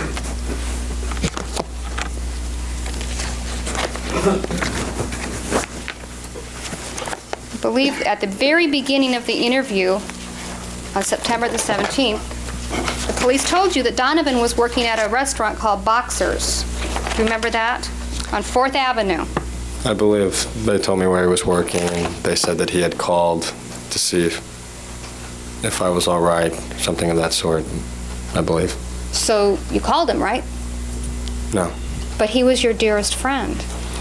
No, he used to be my dearest friend, Well, but and then I had him leave the room, and I had a lot of mixed feelings about whether to recontact him, and I was certainly too afraid to do that while my father was alive. But afterwards, there were so many things going on, I just didn't contact him.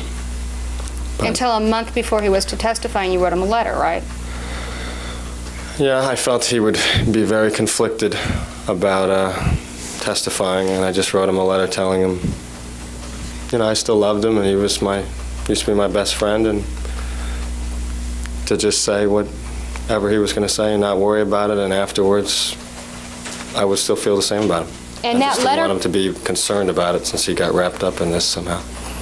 well, you wrapped him up in it because you used his driver's license. Well, that's true. I did wrap him up. I mean, but for that, Mr. Goodrow wouldn't have been a part of this trial, correct? No, that's true, but his involvement certainly went farther than just denying that it was him, and I felt maybe he was conflicted about talking about things involving our relationship, and I just didn't want him to have that pressure. So I just wrote him a letter saying, I was sorry he was involved and not to worry about it. Now, that letter has been marked as a piece of evidence in this case, correct? I don't know. That letter makes you look like a very caring individual, doesn't it? I am. Were you very caring when you put the gun to the back of your father's head? I was freaked out and afraid and confused. When Donovan was expelled from your room, there had been some things that had preceded that, which in your own mind had caused you some question about him, hadn't there? In other words, there has been some incidents with Donovan which did not paint him in a very good light. Wouldn't you agree? Right. In fact, there were friends of yours who felt that Donovan had stolen money from you. Right. And they conveyed that sentiment to you. Yes. And one of the friends who felt that way was your girlfriend, Jamie. Yes. And in fact, it was her money that was missing. I believe so. In addition, Donovan told you stories about his intentions regarding going to Princeton, which you discovered were not quite accurate. Right. And in fact, those inaccuracies might also be categorized as lies, right? They were. All right. And after Donovan left the room, did you forgive him for these things? After you had expelled him from the room and you hadn't... I forgive them before. People make mistakes. I didn't know what the reasons were that he had felt the pressure to do this. I think it was because he wanted to fit in, and he didn't think we would allow him to fit in if he wasn't going to the school, and he was lonely and stuff. And, I didn't get a chance to ever talk to him about it, but I could understand it. However, my dad didn't see it that way, so I didn't really have the choice with regards to that. Did that make you angry that your father forced you to cut loose your best friend in the world? I was angry, and I was also sort of listening to a lot of people at that time. Like, my other friends, Glenn and Hayden, were saying, you're being gullible again. You're just you're going to listen to him. You're going to accept his explanations. Just kick him out. He's screwing you over, that type of thing. And I was very shocked by the fact that as close as we were, he hadn't been able to tell me that. And it sort of kept up that premise, but on the other hand, I could understand it. So I was conflicted with that. So it wasn't like, hey, Dad, you're absolutely wrong. It was more like I had no good argument, and that was what he wanted, and I just did what he wanted. Why didn't, before August of 1989, why didn't you just tell your father, I've had it, I'm on my own, I'm leaving home, you are not a part of my life? Why didn't you do that? I'm not talking about in August, I'm talking about before August of '89. Why didn't you just cut yourself loose? Again, my dad, I just didn't do that with my dad, and at least me, being his son, I wanted to be a part of his life. I loved him, I thought he loved me, and regardless of the past, I saw us together in life, and I just wasn't gonna, over a lot of these issues, just say, forget it, I'm on my own, I don't want to do that. And I had never done that. I didn't confront my father easily at all. But when you had a gun, you confronted him just fine, didn't you? No, I did that totally consumed by what was going on, and I just didn't, we were afraid. We didn't know what was going on. We thought they were going to kill us. So we ran in the room. Your father was not armed at the time that you shot him, was he? He wasn't. The rifles were upstairs in the upstairs closet, weren't they? Right, I didn't think he would be using the rifles necessarily, but yes. Those were my mom's rifles too, but Did you like the lifestyle that you led? Did you like having nice cars? yes, Did you like living in a mansion in Beverly Hills? yes. Did you like attending one of the finest Ivy League schools in the United States?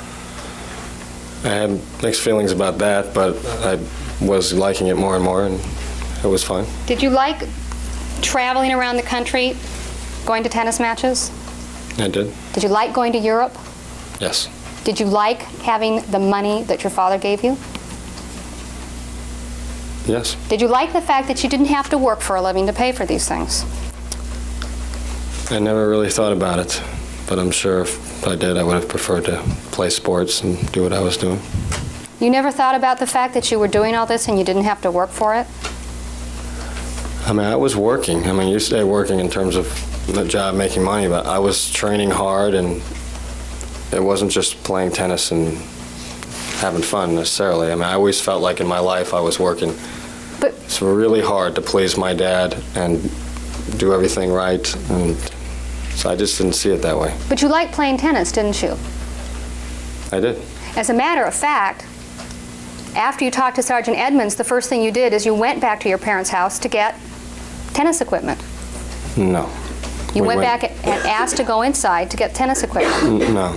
We went, yes, we did that, but I did that so that I could maybe find a way to search the car. I didn't have any interest in playing tennis. I was just trying to find a way to search the car, and in fact, they somehow managed to let me search the car.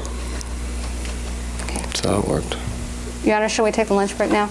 All right, it's the noon hour. We'll recess until 1:30. Everybody back here at 1:30, at which time we'll resume. Prepare him not only because he's testifying in the guilt phase, but the great deal of preparation time which is involved to also take into account the penalty phase implications which are lurking in this case. So it raises collateral issues that the defense would be required to respond to. And thirdly, I indicated to the court yesterday and cited the court some cases indicating that a separate objection is that I think that this is these questions are indirectly or directly penalizing Mr. Menendez for exercising a right which the law recognizes, and that is his right to effective assistance at counsel. The law obligates us to properly prepare him. It provides that he has the right to consult with counsel and with his defense experts, and to then turn around after granting him that right and saying that the prosecutor can make some use of that, evidentiary use of his exercise of that right, seems to me to come within the cases that we cited to the court. The Schindler case, for example, where the court said that the prosecutor, through cross-examination, could not penalize the defendant for exercising his right to counsel. And then lastly, Your Honor, it seems to me that Mr. Menendez cannot answer those questions that are proposed by the prosecutor without revealing the substance, at least indirectly, of his conversations with his attorney. So I think the questions call for questions which are protected by the attorney-client privilege. When the prosecutor proposes to ask, well, how much time did you spend preparing your testimony, the mental process he has to go through to answer that question is, well, I met, for instance, with my attorneys 10 times. On 8 of those times, we discussed penalty phase issues. 2 of those times, we discussed guilt phase issues. And so I spent 2 sessions with my attorneys preparing this testimony. And I think that he, by answering that question in that way, has revealed the content of what the discussions were in terms of subject matter. So it's also our objection that these questions call for privileged information. And the court is right that the cases we cite to the court are not directly on point. Although the Evans case, the oldest of the cases we cited,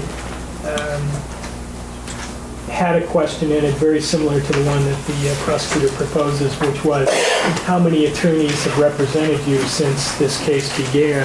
And the court held that to be an improper question. And Asking someone the number of hours they prepared for their testimony does not require him at all to reveal any contents. He can say 10, all he has to do is give a number. And in addition, preparing for his testimony might also have included private sessions where he's alone practicing or practicing with other inmates. It doesn't necessarily indicate that this preparation was done with his attorneys. then was it proved? It proves that he's well prepared. I think that it goes to his demeanor while testifying and the quality and character of that testimony, that he has prepared and that this is not a spontaneous, heartfelt thing, but rather a well-practiced, well-rehearsed. Well, just using a common sense analysis of the situation, do you feel that any reasonable person would assume that he just hopped up off the seat at counsel table and rushed up the witness stand without preparation? I would hope that no person would assume that, but I would certainly like to be able to at least establish the number of hours he prepared, if not with whom. Well, once you get into the with whom, you are potentially getting into content of conversations. Hypothetically, I suppose counsel can interview a client with a acting coach present and participate in detailed conversations in preparation for testimony. Are you suggesting that that would be something that you would be entitled to go into? Well, I think it does go to the fact that he was with an acting coach would go to the character and quality of his Well, that testimony. would then go as the content of what was discussed. Well, I certainly think that the first question is appropriate and does not reveal any content, nor does it reveal the identity with whom, of whom he has practiced. Well, then it really doesn't prove anything. It just, you get an answer, and whatever answer he gives you, you're stuck with. What are you going to do with it? Use it for argument? Well, let's say he spent 20 hours preparing, if that's what his answer is, and you don't believe that is accurate, what would you do with it? You're still stuck with the 20 hours. That's correct, but I think that it proves the fact that he has prepared, and I think that I would like to be able to prove that with fact rather than innuendo. And what the court's saying is that no person of common sense would think he just hopped up there, but I would like to be able to argue that factually he prepared rather than just arguing an assumption. Your Honor, if I could be heard very briefly on the chilling effect that a ruling that would allow the prosecution to ask such a question would have on counsel. I mean, if it would be obvious that the attorney who doesn't choose to prepare his client is then sparing him from having to say 20 hours so a prosecutor can get up and argue that he's been rehearsed, and that would create a tremendous conflict because obviously it's an attorney's duty to prepare their client to testify, whatever that means. Of course, it's not even clear what the word preparation means. And I don't think counsel is entitled to get up and argue it right now anyway, since the fact that witnesses are prepared assumably cuts across the board as to all witnesses. The more significant they are in a case, I assume the more they've been prepared, but it's not a valid argument for any purpose. Well, at this point, I don't see that it has relevance in that, number one, it is ambiguous as to what is meant by.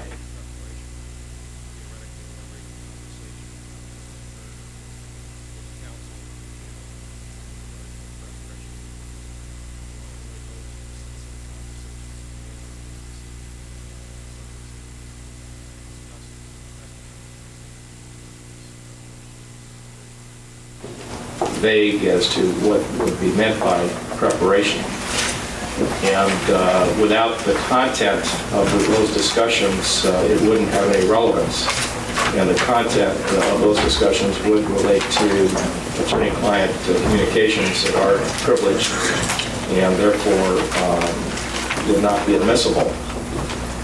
It seems to me from the offer of proof of the defense during opening statements, they will go into this matter during their expert witness phase if those witnesses testify, and the matter might very well be raised again at that point. That those witnesses did speak in depth with the defendants, and that all occurred prior to their testimony. And theoretically, all of that related to what they've been saying here. That's certainly possible. But at this point, the offer of the prosecution has not met the threshold test of relevance, and therefore will not be permitted. It doesn't foreclose argument on that subject. It doesn't foreclose the prosecution from pursuing an examination as it has done, comparing what the defendant did or did not say at some earlier occasion with what he did or did not say during his testimony. Take the time to look at the references that I failed to give the court earlier. Okay, that's fine. All right. Then let's proceed with the juries. I'm trying to get back on the list. Mr. Menendez, during the period of time after your family had moved to California and before the beginning of the summer of '89, were you in contact with your brother Eric on a regular basis? Yes. And without going into the contact you had when you lived in the same house with him during that period, what kind of contact did you have with him?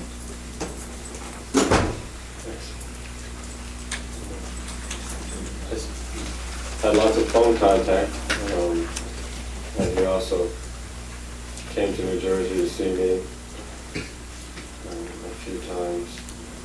And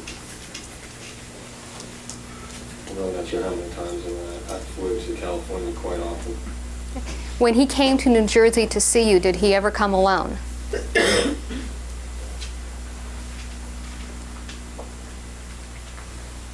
don't know why he would come along. He might have.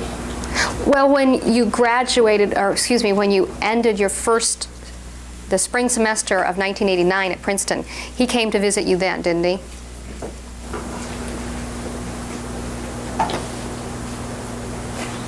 He may have. I know he was there the time when my Aunt Terry was cleaning my room. He was at my aunt's house, and he was visiting then. And there was at least one other time. I really don't know if it might have been at the end. Well, your brother was there for the pool table incident, right? Right, he was there for the pool table incident. And in addition, you had telephone calls with him. I think you testified to that on direct examination. Right. Okay. And during some of those telephone calls, he conveyed to you the fact that things at home were very bad. Would that be fair to say? Right. Even more so in the period of the fall of 86, 87, 88, than in that spring. But things were still bad, especially with my mom. And so you knew that your brother was left at home in a situation that was bad while you were away from the home, right? Right. And then you said the period 86, 87, and 88 was worse than the spring of 89. Would that be fair to say? It seemed worse to me from his phone calls, yes. Did you have telephone contact with him between January and the 1st of June of 1989?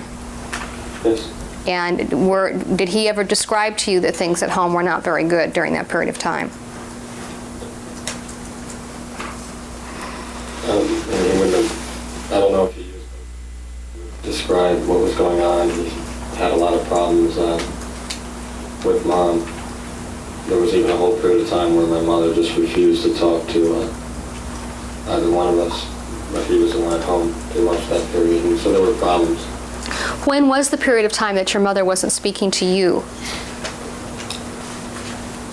Sometime in the middle of that spring. I'm not exactly sure when. But it basically was my brother, and then I flew in, and for the period that I was there, she wouldn't talk to me. Were you home for Easter break or something like that?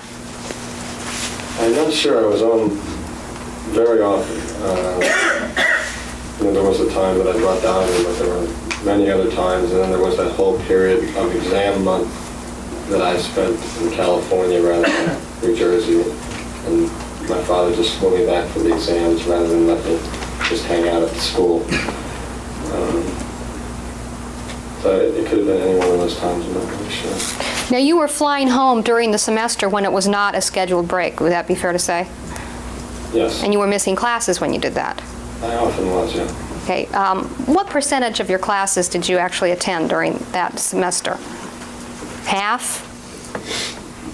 I would say half, or at least half. It depended on the class. Some classes you couldn't miss, because if you missed 3, they just automatically fail you. There was some number.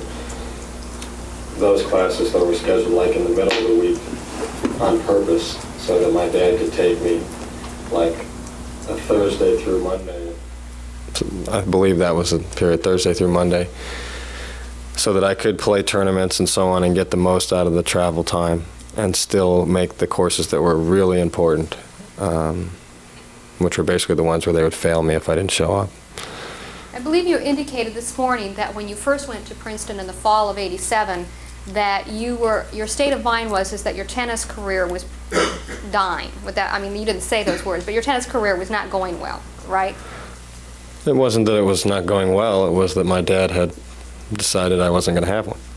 But then in the spring of 1989, you just indicated that you would often leave the school in order to play in tennis tournaments. Right. So would it be fair to say that your tennis career had revived? No, my tennis didn't end because my dad decided I wasn't going to be a tennis professional. He still felt it was important for me to compete at school and be athletic, and it was still something enjoyable for him, for me to play. And so I continued to play very competitively. It's just that wasn't what I was going to be doing with my life. That was the only change.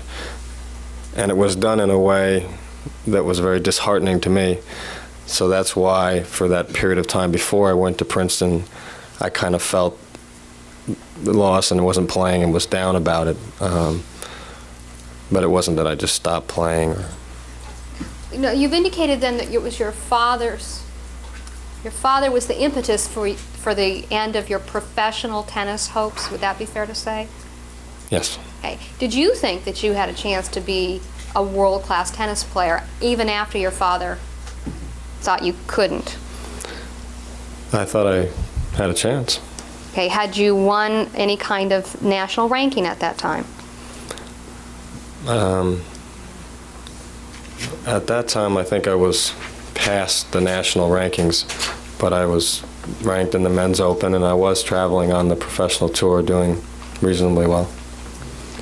And after your father indicated to you through, I think it was Mr. Klaus, that this wasn't the direction you were going in, did that make you angry? Well, he never indicated that to me. My dad didn't explain to me what was going on most of the time. It was kind of like with the will thing, you're out of the will and there's no explanation. It's just, I just found out through Robbie Klaus, who came to me and said, hey, this is your dad wants me to be a babysitter. He said, you're not going to be a tennis pro, and threatened my life, his life. And so that's how I found out. All right, so there was nothing about the way your father treated your tennis that made you believe from him that your tennis career was essentially at an end. In other words, he didn't stop paying for lessons, he didn't stop flying you to tournaments, he didn't stop supporting you in your tennis, right? No, right. And so the only way that you knew that he had changed his mind or had expressed this theory that you weren't going to be a tennis player is through Robbie Klaus. No, it was clear through other ways, not really directly like a conversation where I've made a decision, but the hairpiece was an obvious indication. He had decided I was going more than likely into politics, and getting a hairpiece was a big interference with playing tennis, and it's just difficult to play because you're perspiring all the time. It's very hard to keep. It just makes it very distracting. So that was another big indication. But as far as the frequency of your lessons and the fact that you still had professional coaches and things like that, that didn't stop, did it? No. I believe you indicated that you discovered at some point that your mother had been tape recording telephone calls. Do you remember your testimony in that regard? Right. When was it that you discovered that your mother had been taping telephone calls? I believe within a few, I think it was in that week right after she died. I believe it was that week. And how did you discover it? Just being in the house, and my dad's cousin was in the house also, and he found the recorder. And if I remember correctly, we came over and there were just a bunch of tapes, and they were Eric's phone conversations. And he took the recorder and still has the recorder. Is that your dad's cousin, Carlos Menendez? No, that's Henry Yanyo. And did you hear any tapes of your conversations? Or were they all of Eric's conversations? I didn't really listen to him. I'm not even sure that I listened to him at all, but my brother was interested because of his conversation, so he listened to a little bit, and that's what the tapes, that was their content. I think we just threw them away. I didn't have any interest. In the days following your parents' killings, did you also read your mother's diary? No. I believe you indicated, though, on direct examination that you had read your mother's journal. Do you remember testifying to that? No, I don't remember her having a journal. I found pages that were like in a journal form that seemed to be entries to her psychologist about her problems with alcoholism and so on. And I didn't remember an actual journal. By journal form, you mean something that you write daily? Sort of like... It seemed like a daily thing, yeah. And when did you find those documents, before or after her killing? Before, in the Calabasas house. Okay. After she died, did you ever read any of her writings? Yes. And I did find some more writings from her. Where would... Aaron, have we approached this point? On what subject? With regard to where the line of questioning is going, with regard to an unresolved issue that I think the court's going to deal with tomorrow morning. All right, you may approach. After your mother's death, did you read some of her writings? Yes. And could you describe what form they were? In other words, were they in a notebook? Were they just loose leaf? How were they? They were not. They were. If I remember, they were my Aunt Terry and I believe my Aunt Joan. Some relatives were going through my mother's things, sort of in the house, and I had just some concern that I didn't want the personal problems that my mother had to get out. I didn't want them to find, like I had remembered the journal entries from Calabasas about the alcoholism, and I'm sure there were things about affairs and who knows what else. So I went through the house briefly to find personal things that I thought my mom would not want just any relative to grab and discuss with the rest of the family. And I gathered it all up and I put it in a bag, and I kept that bag in the apartment in Marina del Rey. And I believe some of my mother's personal jewelry that was more related to her mother I took also. Just personal things, and so I kept them basically. I never did sort them out. I never got that. I never took the opportunity to sort them out, and they were in the Marina del Rey house.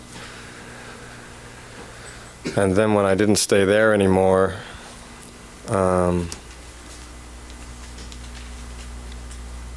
believe, I'm not exactly sure where they ended up at that point, that I segregated some of the writings, and the jewelry stayed with the stuff that was shipped. And I think the writings ended up in the main house, the Beverly Hills house again, at some point. Did you ever read a diary of your mother's? No. Did you ever find a diary of your mother's? No. Did you read the letters that you gathered up in the way you've just described? I did go through them. I probably did, but I don't remember. I was in a rush to get them out of the house, and I always felt like I would eventually go through all my mother's things and all the private papers and organize them and decide what I wanted to keep and what, and I never really did that. And so I don't really know. believe you indicated that when your parents moved to California, that the relationship between your parents appeared to you to have changed. Is that Right. correct? And you've described for us the improvements that you saw, and that your father would hold your mother's hand, that he would allow her to vent her frustration without saying anything to her. Those are a couple of the things you've mentioned, correct? Right. Prior to that time, when you were still living with your family in the New Jersey area, how would you characterize your father and mother's relationship? Let's say between when you were age 12 to 18, how would you describe their relationship? 12 to 18.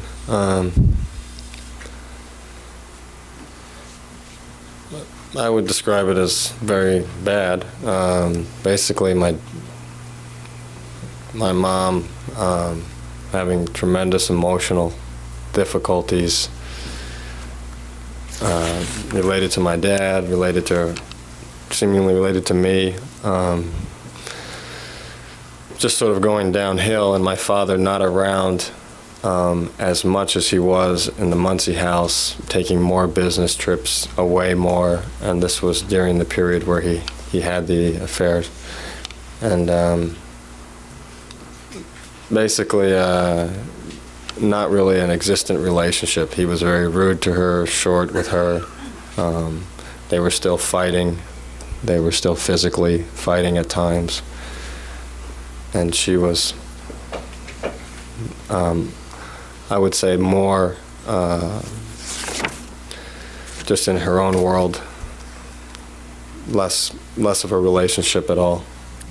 And so the changes that you saw when your parents moved to California were the things you've already described, and those are things that you saw only when you were with them, correct?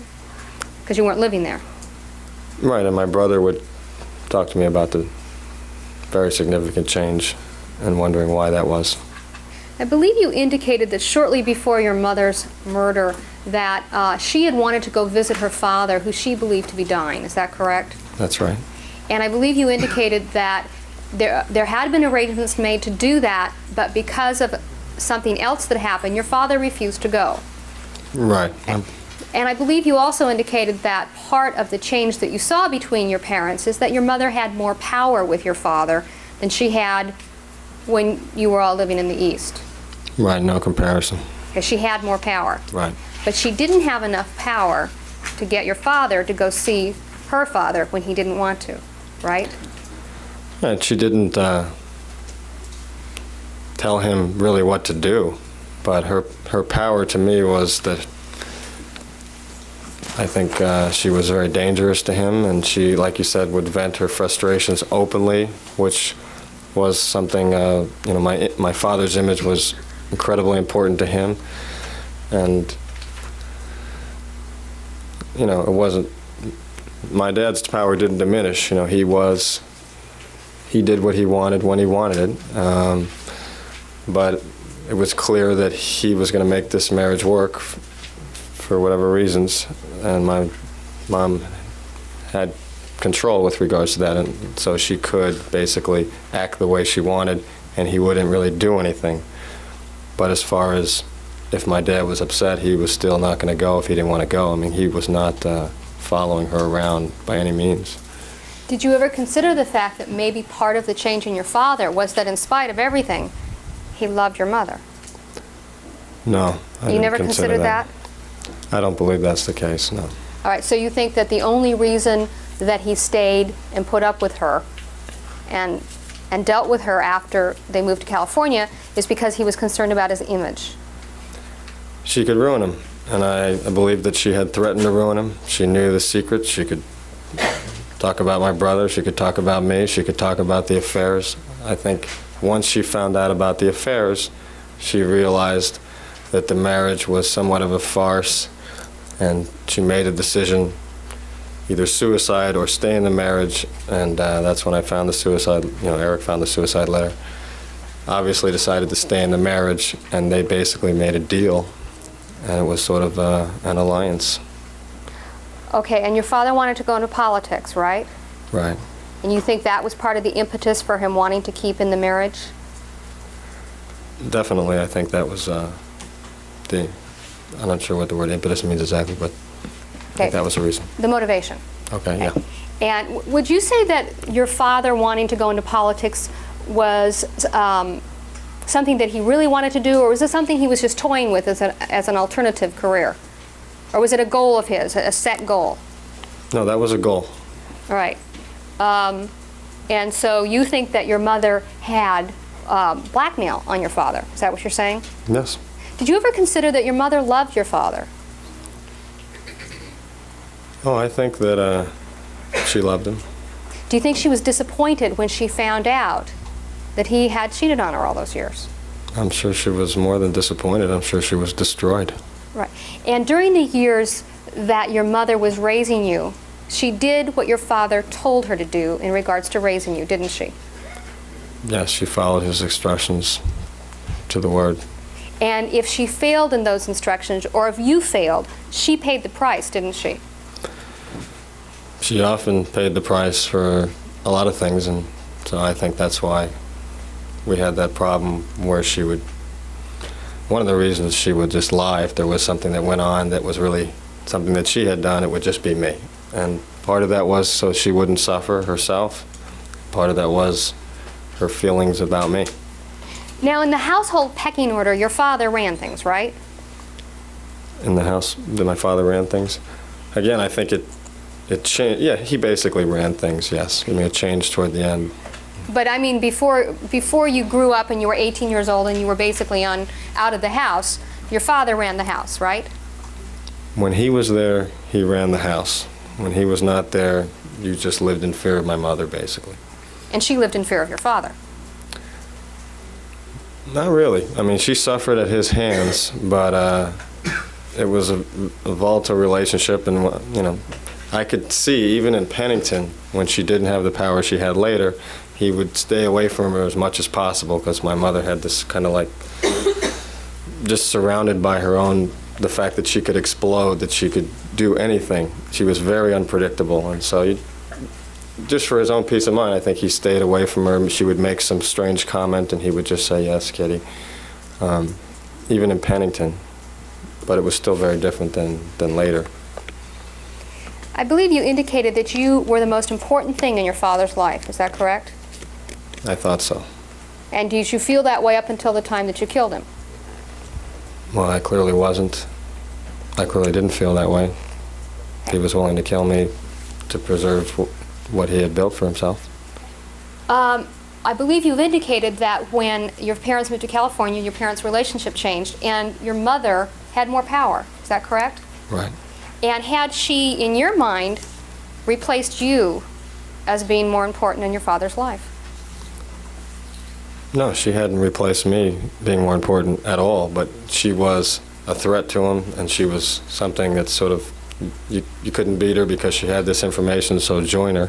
And I do agree that I believed anyway, that I was replaced.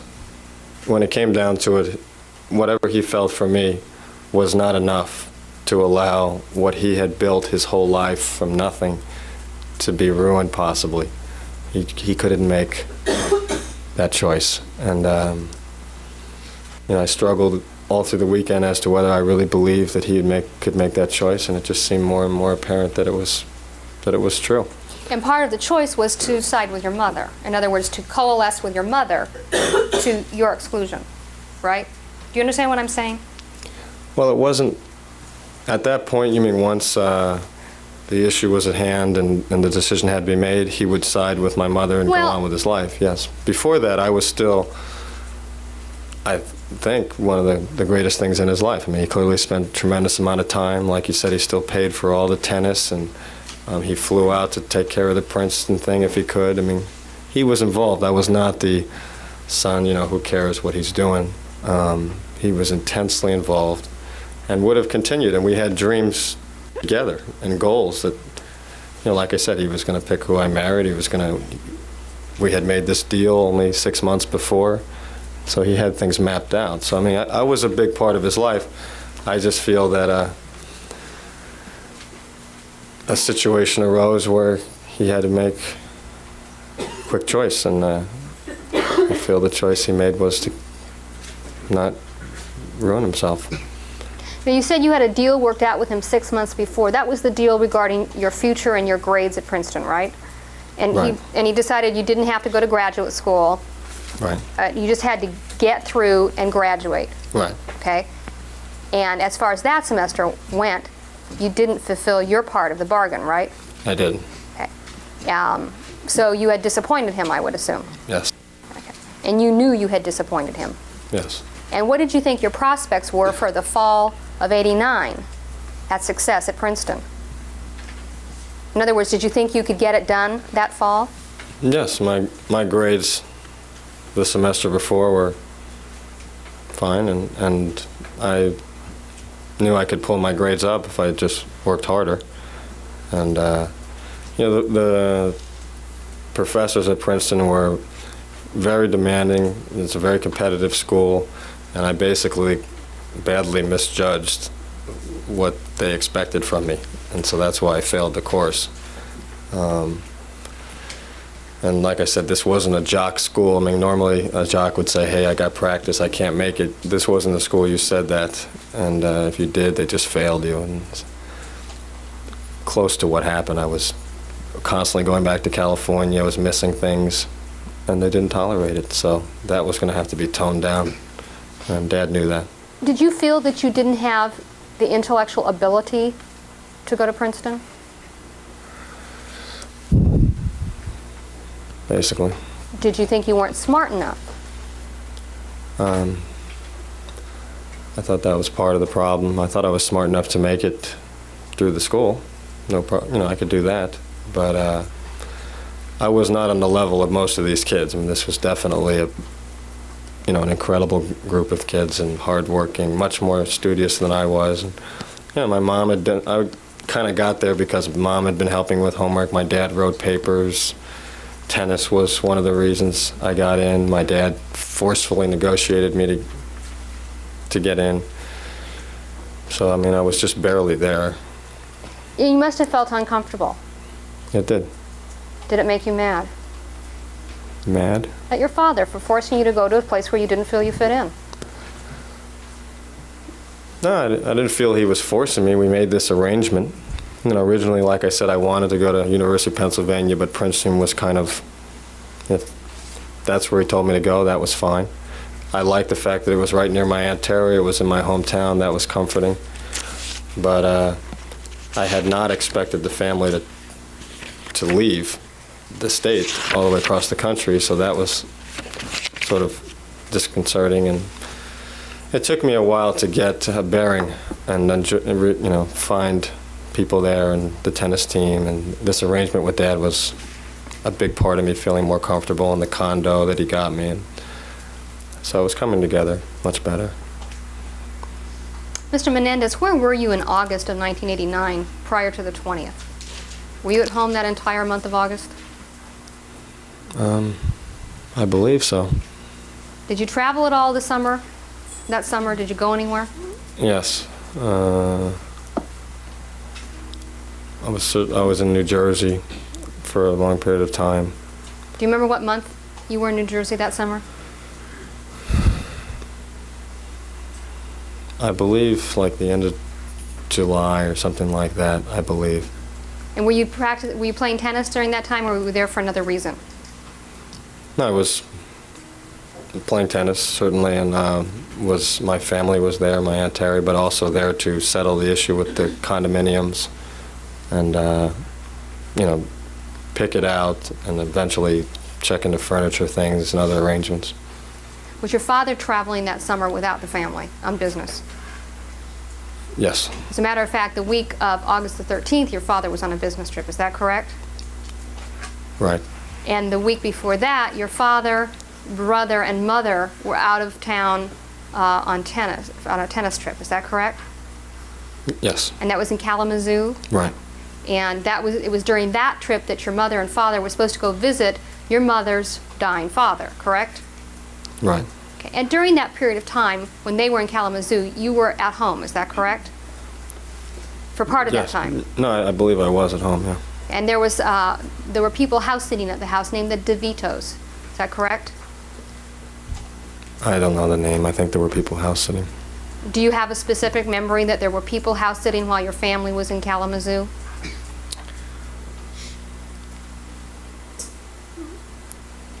I believe so, because I believe I remember the woman. I'm not really sure, but I believe there was a woman. There might have been a man, and I think this was the house sitter that I was talking about, how much I was looking forward to cooking in the condominium, and she was, I guess, the cook also, and we were discussing that. I remember that part. Do you remember that your family arrived home on August the 10th from the trip to Kalamazoo, and they arrived home early? Remember that? Yeah, I don't know. I don't think they arrived all at the same time. Do you know who came last? I believe my dad came last. And how many days after your mother did he arrive? I really don't remember. He arrived and then he left again. And that was the trip that he went on the week of the 13th of August, correct? When he left again, right. All right. Now, on Tuesday, August 15th, that is the day that you got in the fight with your mother where she pulled off your hairpiece. Is that correct? Right. Right. Do you remember what the subject matter was of the fight that you had with her? No. Okay. Did you have a fight with her over any girlfriends of yours? No, I didn't have a girlfriend. That summer I had this girl in mind that I wanted to date, who was in Austria, but we had been talking and so on, but basically since I broke up with, I had dated Charmaine, the girl he had picked for me, and he was, there was a possibility I would date her when I got back to school, certainly what my parents wanted.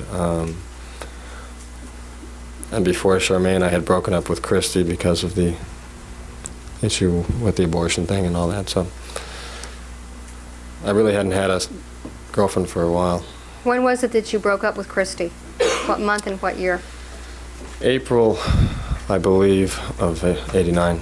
Now, Christy wasn't really pregnant, was she? I believe she was. Well, do you remember telling the police in September, when they came to see you, September of '89, that she wasn't really pregnant and that you didn't tell your parents about it anyway until after it was all over? Do you remember telling the police that? No, I don't. Say that again. Because she said she wasn't pregnant, and I didn't really believe that because she had said she confirmed that she was, and then suddenly she wasn't. And then my father told me that he had paid her off. And then that's when I found out that happened. On September the 17th of 1989, when you spoke to the police, do you remember telling them that you hadn't told your father anything about Christy till it was all over? Right, that's right. That's true. Well, then how did he pay her off if it was already over? Because it ended because he paid her off, and then she said that she was never pregnant. That was her excuse. And I had a meeting with my dad in which I was trying to explain to him why I was having so much trouble. This was later with the semester, and why my grades had dropped. And I said, there's a lot of things that are going on you didn't know about. And he said, oh, you mean that bimbo girlfriend of yours that got pregnant? I know about that. And I was shocked. And he said, I think he said something like, a few dollars and so on, and she got an abortion. And he had intervened. So was it your state of mind that your father had caused your girlfriend to get an abortion? Yes. And that was, in your mind, your child, right? That's right. How did you feel about that? Very upset. Were you angry with him? Yes. Okay, so you said, that's it, I've had it, I'm moving out, I'm leaving home. Right? No, that I was upset, and it was just like my dad's attitude was, because I had wanted, the plan I had was that I was going to marry the girl, and we were going to try and work it out, and my dad was not going to let me embarrass him in that way, and, that whole conflict. And so he solved it that way, and we had this discussion, and it was just like another thing in my life where it didn't really go anywhere. It just sort of happened, and then the whirlwind of my life just continued, and there wasn't any periods where, like, I'm not talking to my dad for a week because I'm so upset at him. I mean, this just never happened. I'd express, like, anger. He could see it mostly in my face. I rarely raised my voice with him. I never disrespected him. except for the one time. And just, it's very hard to explain, but it just wasn't that way in my family. My dad could do something outrageous like that, and you just basically went on with your life. And you thought it was outrageous at the time that he did it, didn't you? Yes. And you were 21 years old in April of 1989 when Christy, or when you felt Christy was pregnant. Right. Now, on August the 15th, when you had this discussion with your mother, it wasn't about girlfriends. Was it about getting locked out of the house? No. Do you remember telling the police that you had had a discussion, or some sort of discussion with your mother, and that it was about her locking you out of the house? Right, I was referring to the fight that we had Saturday. I may not have specified when it was, but I was referring to the fight we had Saturday night with my mom, where she locked the door, and then she made that statement to my brother, which caused us, all that concern. I believe you indicated that that when your mother pulled your hairpiece off, that prompted a response in your brother, correct? Right. And your brother had indicated to you at that time that he didn't know that you wore a hairpiece. Right. When you were children growing up, did you and your brother ever go and get haircuts together? No, my mom cut our hair. And did your mother cut your hair in each other's presence? Yes. And after you got your hairpiece, your mother wasn't cutting your hair anymore, was she? No, I mean, she wasn't cutting my hair anymore by the age of, like 16 or so. And I believe you indicated that your brother did make some comments to you about your hair when you were a teenager after you'd gotten the hairpiece, right? You indicated on direct examination that. Right. Okay. And he was continuing to get haircuts during this period of time, correct? Right. Okay. And there's photographs of you with your family while you're a teenager, and your hairline appears now to be different than in those photographs. So you had photographs taken of you as a teenager without wearing the hairpiece, before you wore the hairpiece, correct? Right. Okay. And your hair is now fuller than it was right before you got the hairpiece. It is, but I think from the photographs, you can see that I have seemingly a full head of hair because of the way that I was losing my hair. And really nobody in my family guessed. Nobody knew. And everybody found out very slowly. Maybe some of my family members would, touch me in some way, and they would find out, and the word would spread a little bit to a few people, but it was a pretty well-kept secret. I mean, I think they knew my dad wanted it kept a secret. Some of my friends found out in Princeton, the spring of '89. Found out what? I could tell that they had just noticed that I had a hairpiece. All right, so these are people who hadn't known you all that long, the friends at Princeton in the spring of '89, and they noticed, correct? Right, because there was a period of time when I was at Princeton that I had not gotten. You have to get a new piece every so often, or at least that's the way I was doing it then, and I had waited too long, and the hair from the hairpiece was falling out, and you could see. In fact, I remember somebody making a comment that I was starting to lose my hair, and I was actually wearing a hairpiece. I mean, the hair was falling out, and they could see it at that point. It was an embarrassing period. But then I would get a new hairpiece, and then it would look full again. So, I mean, he could tell that something was happening, but there was really no way, unless you touched me, that you could, or unless something like that was going on where I was losing hair in the hairpiece, that you could tell that I had a hairpiece. And it was after this revelation to your brother that he told you about the events that had happened with him and your father, correct? Yes. And I believe you indicated that he didn't give you the full story that night, correct? In other words, he didn't tell you all the details. Right. Because I think you testified that on the way to San Diego on Friday the 18th, he filled you in on more details. Right, and also he didn't tell me the threats that my dad had made to him. But on Tuesday night, your brother told you that your father had been having sex with him, right? Yes. Yes. And how recently had he said it had been going on? Did he specify? Yeah, it was still going on. He didn't say when the last time was, but I didn't ask. Now, at that time, I believe you testified that you felt that you should do something, that your brother was coming to you for help. Is that correct? Right. And so you began to think of options, correct? Yeah, I felt incredibly guilty.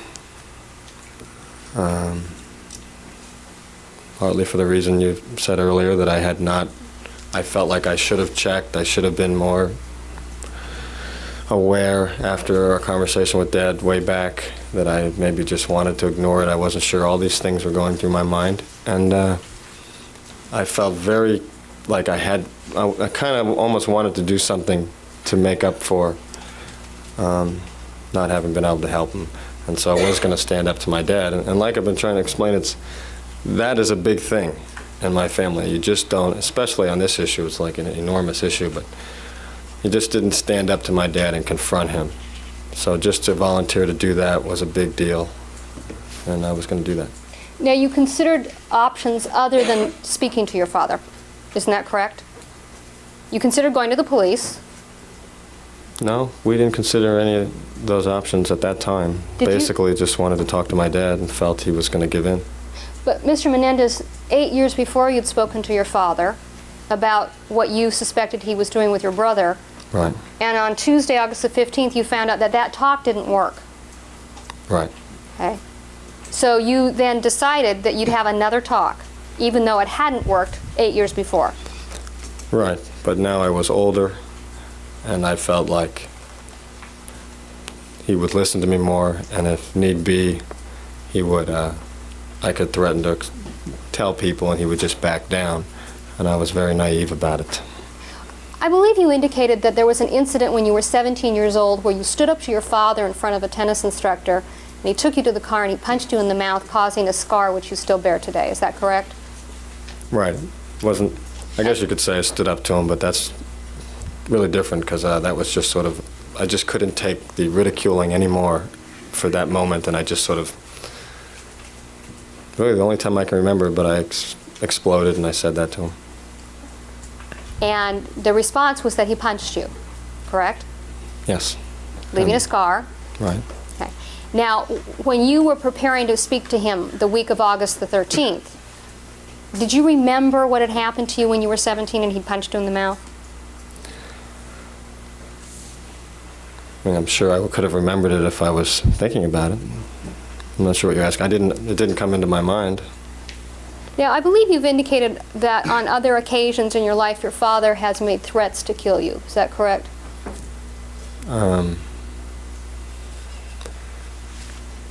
Just the 2 occasions, and I wouldn't call it a threat to kill me back when I was very little, just that something bad would happen to me and so on. But certainly the threat when I was about 13, I was 13, and in the limousine.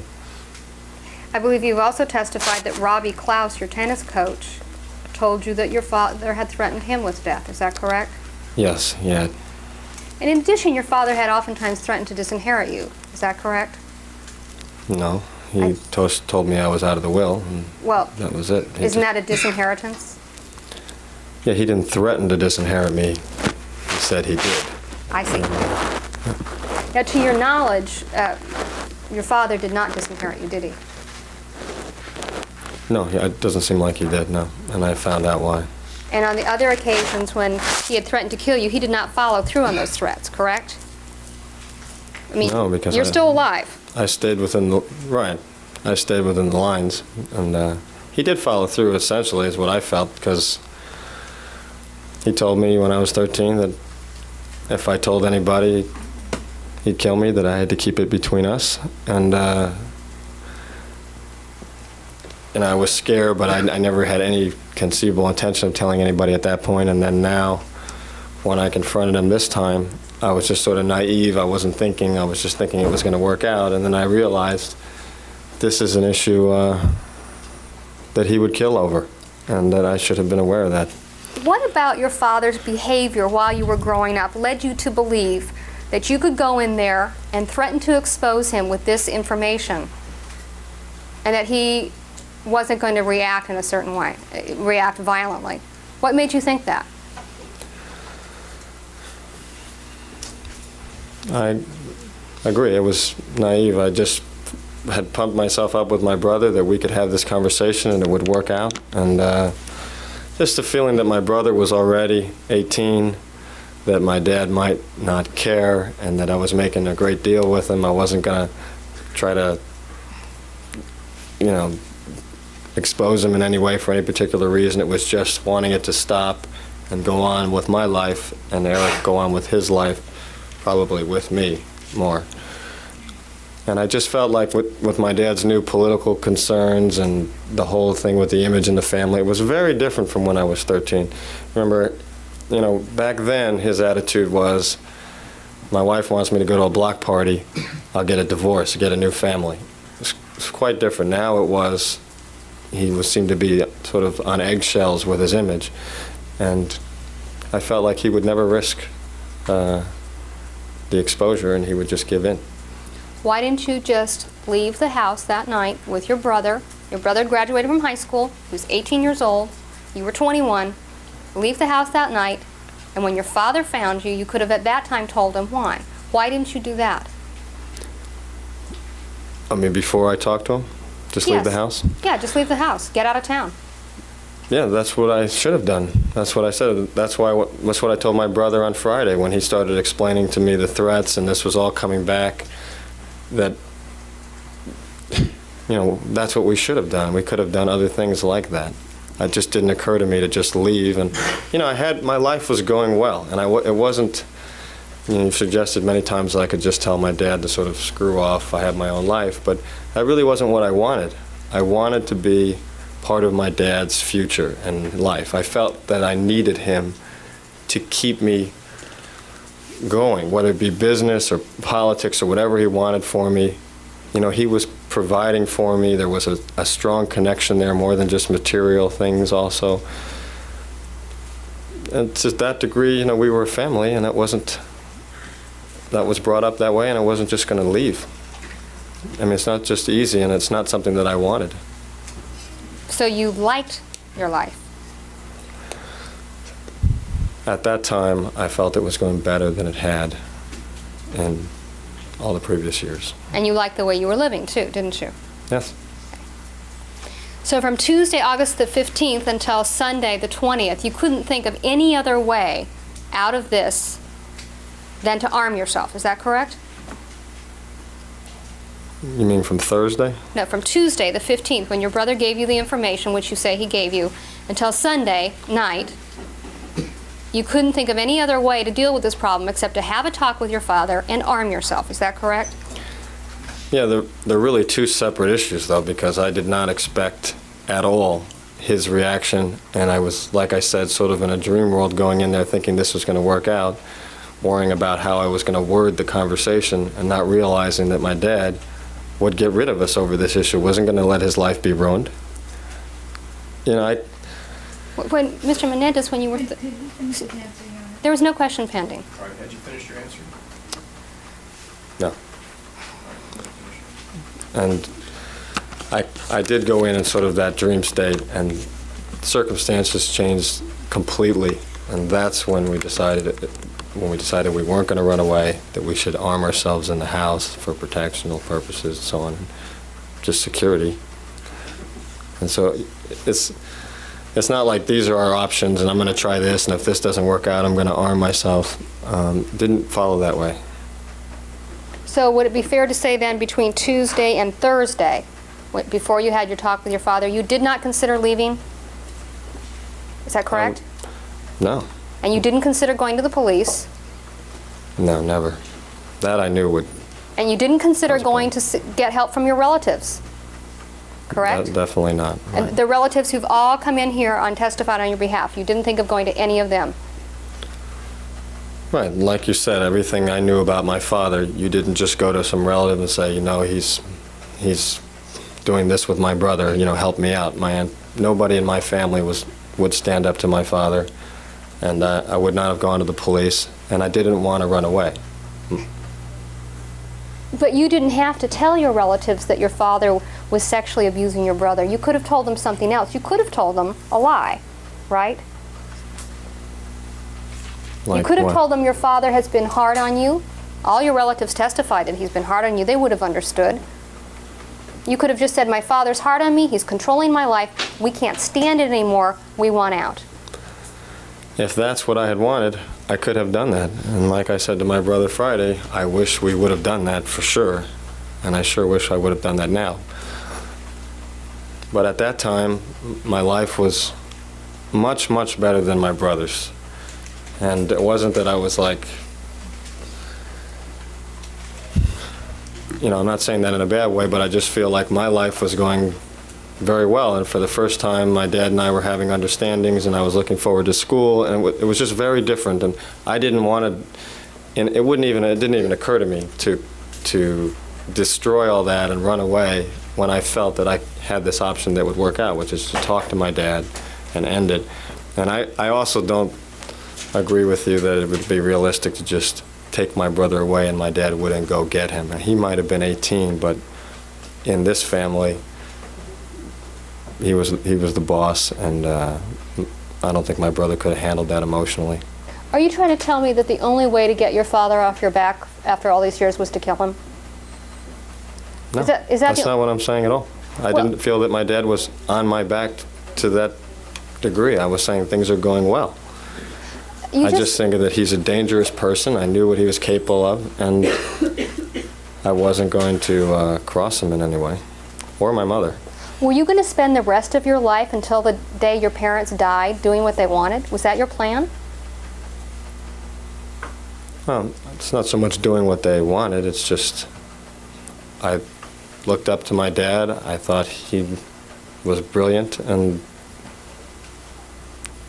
basically to a large degree knew what was best on things like business and future, and I was getting closer to a point where eventually I would graduate and need guidance and help, and I wasn't going to cast it away, and that just wasn't what I wanted.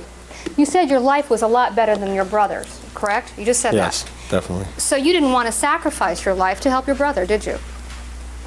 You wanted to figure out a solution where you could keep what you had and fix your brother's problem, right? Right, exactly. Because you liked what you had. Exactly, yes. Now, on Wednesday, August the 16th, that's the day that you told your mother about what had been happening. Is that correct? Yes. And you have a specific recollection of having a conversation with your mother? Yes, it's not a great one, but I remember it was in her room, and it was Wednesday afternoon, early evening. And this is the woman who had, less than 24 hours before, injured you by ripping your hairpiece off. Right. And why did you think that your mother was going to help you after you and she had just had what you've described to be a violent fight? Because I just felt that my mother had been basically trying to get rid of me and wished I was never born, is what her own words were constantly, my whole life with her. And so here was an opportunity to alienate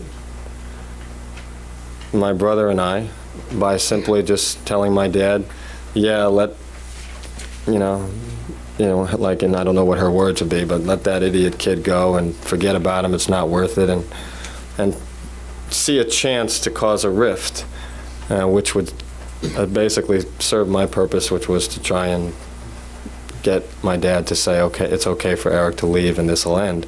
And I really felt like she would help me in regards to that. And it wasn't like Mom helps me and so I go to Mom for help. It was, she had definite things that were in her interest that she expressed. And one of them was to get rid of me, and I assumed Eric also. And I just felt it would be in her best interest. So I went to her, even though we had had this great problem. And she was very, like I said, she had a lot more power, and I thought that she could do something or conceivably make the decision and just tell my dad, hey, I don't care how much you love your son, I'm not going to let him fuck with my life. You stop this, let it go. That's what I sort of look back and see how the conversation might have gone. So you're telling me that you went to your mother not for help, but in order to give her an excuse to get rid of you. Is that what you're saying? She would never have gotten rid of me in that way, but essentially in her mind I felt it would be a very simple decision. She would say, yes, let Eric go off with Lyle and basically hope that she wouldn't have to deal with us. I'm sure that she couldn't think of anything greater than to have Eric out of the house. And so you thought this through very carefully, that you could go and provoke your mother. Is that correct? I mean, that's what you're trying to do, is provoke her into a negative response, which would aid in your scheme to help yourself and your brother. Is that what you're saying? I wouldn't say provoke, but I would say that because I was asking her to do this. It wasn't like I was hoping she would do it. I was saying, please do this. And I just assumed it would be exactly what she wanted. So I did think to that degree it would be helpful. Why did you think your mother would act predictably when you have indicated that she always acted unpredictably? I mean, how was it that you thought she was going to behave this way when you've said that all along? She was totally unpredictable. She was totally unpredictable, but the one thing she was consistent is her seemingly hatred and resentment of myself and disregard for basically my brother and I. That was, plainly obvious, and I think to anybody that was around us more than likely would be plainly obvious. I mean, that never changed. The tantrums, the rages, the chasing me, around or whatever, that might be so, but her feelings toward us certainly were the same. So I understand it correctly. You wanted your mother to aid you in this way, but you wanted to keep your relationship with your father, correct? Right. And since your mother and father were now a unit joined, Right. How was it that you were going to get that accomplished? Because they were a unit joined, and she had more power, and she might actually be able to say to him, which I don't think she could have said in Pennington, get rid of him, let him go. Okay. And so you wanted to go. What you're saying is let you go, let you leave. Get rid of Eric. I didn't think it was going to affect my life significantly. I didn't know how upset my dad would be exactly, but I really didn't think it was going to affect my life, other than to have my brother with me, which is what I had wanted anyway. Now, I believe you indicated when you spoke with your mother that she told you she wasn't going to talk to your father, right? Right. And she basically said that if you wanted to talk to him, that was up to you, but she wasn't going to do it, correct? That's what she said, yes. Okay, and on prior occasions, your mother had tried to avoid conflict with your father, correct? Yes. Your mother spent a great deal of her life trying to avoid conflict with your father, didn't she? Right, until this change took place in their relationship, and then she seemed more to look for it than avoid it. But your mother's power was not sufficient to get your father to go on a trip to see her dying father, right? Right. And you knew that shortly before you went to your mother with this plan to provoke her. Right, but this is very different. This is an issue that would be of great concern to both of them, their image. And, that was, him not going was her not trusting him with women, and that paranoia with that and obsessiveness with that, and basically my dad being upset about the fact that my brother lost was something I'm sure my mother was very familiar with, and I don't think, it wasn't, it was tenuous, and I don't think that it's, you're suggesting that my mother could just tell him every day, do this, do that. I mean, that was never going to happen. It wouldn't have the marriage wouldn't have lasted. But as long as she stayed in line and I mean, it was, the way I saw it, it was just in her best interest. She had decided it was in her best interest to go along with the marriage. She had decided she'd be a political wife, and that her family would see her marriage as a success, which was crucial to her, which I knew from the letter we had found. And but on issues like her dying father, it's not really the same. So you carefully planned out how you were going to approach your mother and what you thought her reaction would be, and that it would enable you to somehow leave with your brother, right? You planned this out. Yeah, it didn't take much planning. It was just basically a thought that I had that I thought would be, I really thought it was obvious that she was going to help. I was shocked that she was not.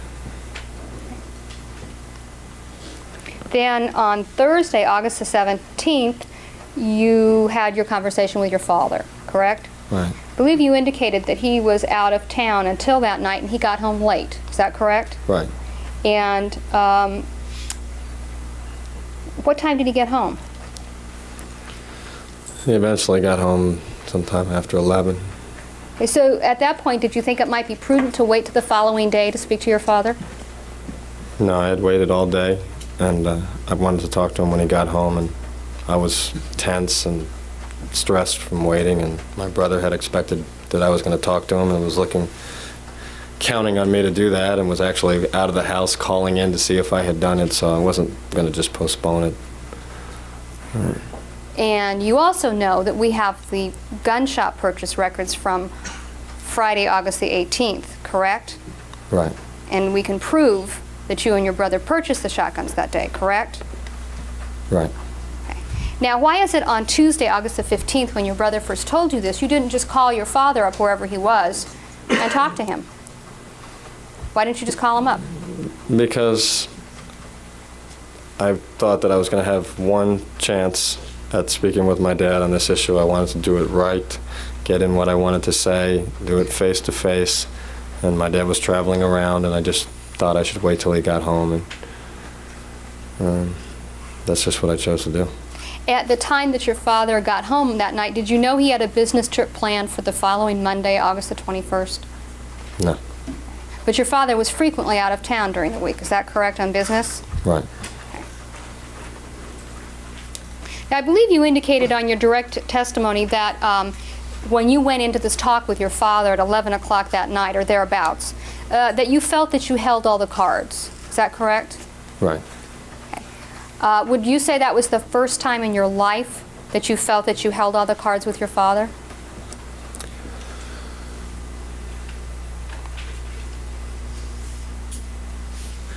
I would probably say that's true.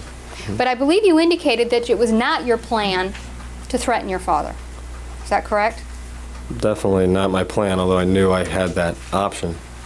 But you would definitely plan that you did not want to threaten your father. Is that correct? Right. I really didn't believe it would ever get to that. Okay. And I believe you indicated that throughout the time that you've been under suspicion, it was always your plan that you didn't want to tell anyone about the abuse to you as well. Correct? In other words, you made a conscious decision that you were not going to tell anyone that your father had sexually abused you, and you stuck to that as long as you could. Yes. Okay. And so on the night that you went to talk to your father, you had made a decision that you would not threaten him, if at all possible. Is that correct? Yes. Because why did you decide you didn't want to threaten him? What was your state of mind? Well, I basically felt that threatening him was getting into an area that I felt uncomfortable with, and I was just hoping he would give in. And I was planning on threatening him, and hopefully in a discussion, not in a threatening manner. Just getting him to realize that the easiest thing was just to let my brother go and not make the whole thing worse than it had to be. And I believe you indicated on your And finish your answer? yes. Okay.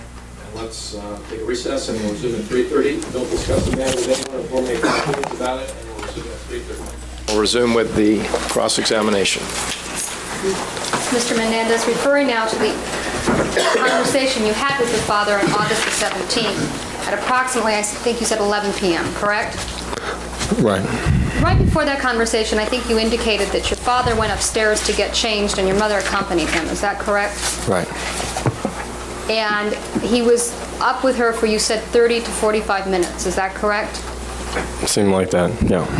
And when he came back downstairs, you noticed that he had not changed his clothes. Right. I think he'd taken his jacket off, but that was it.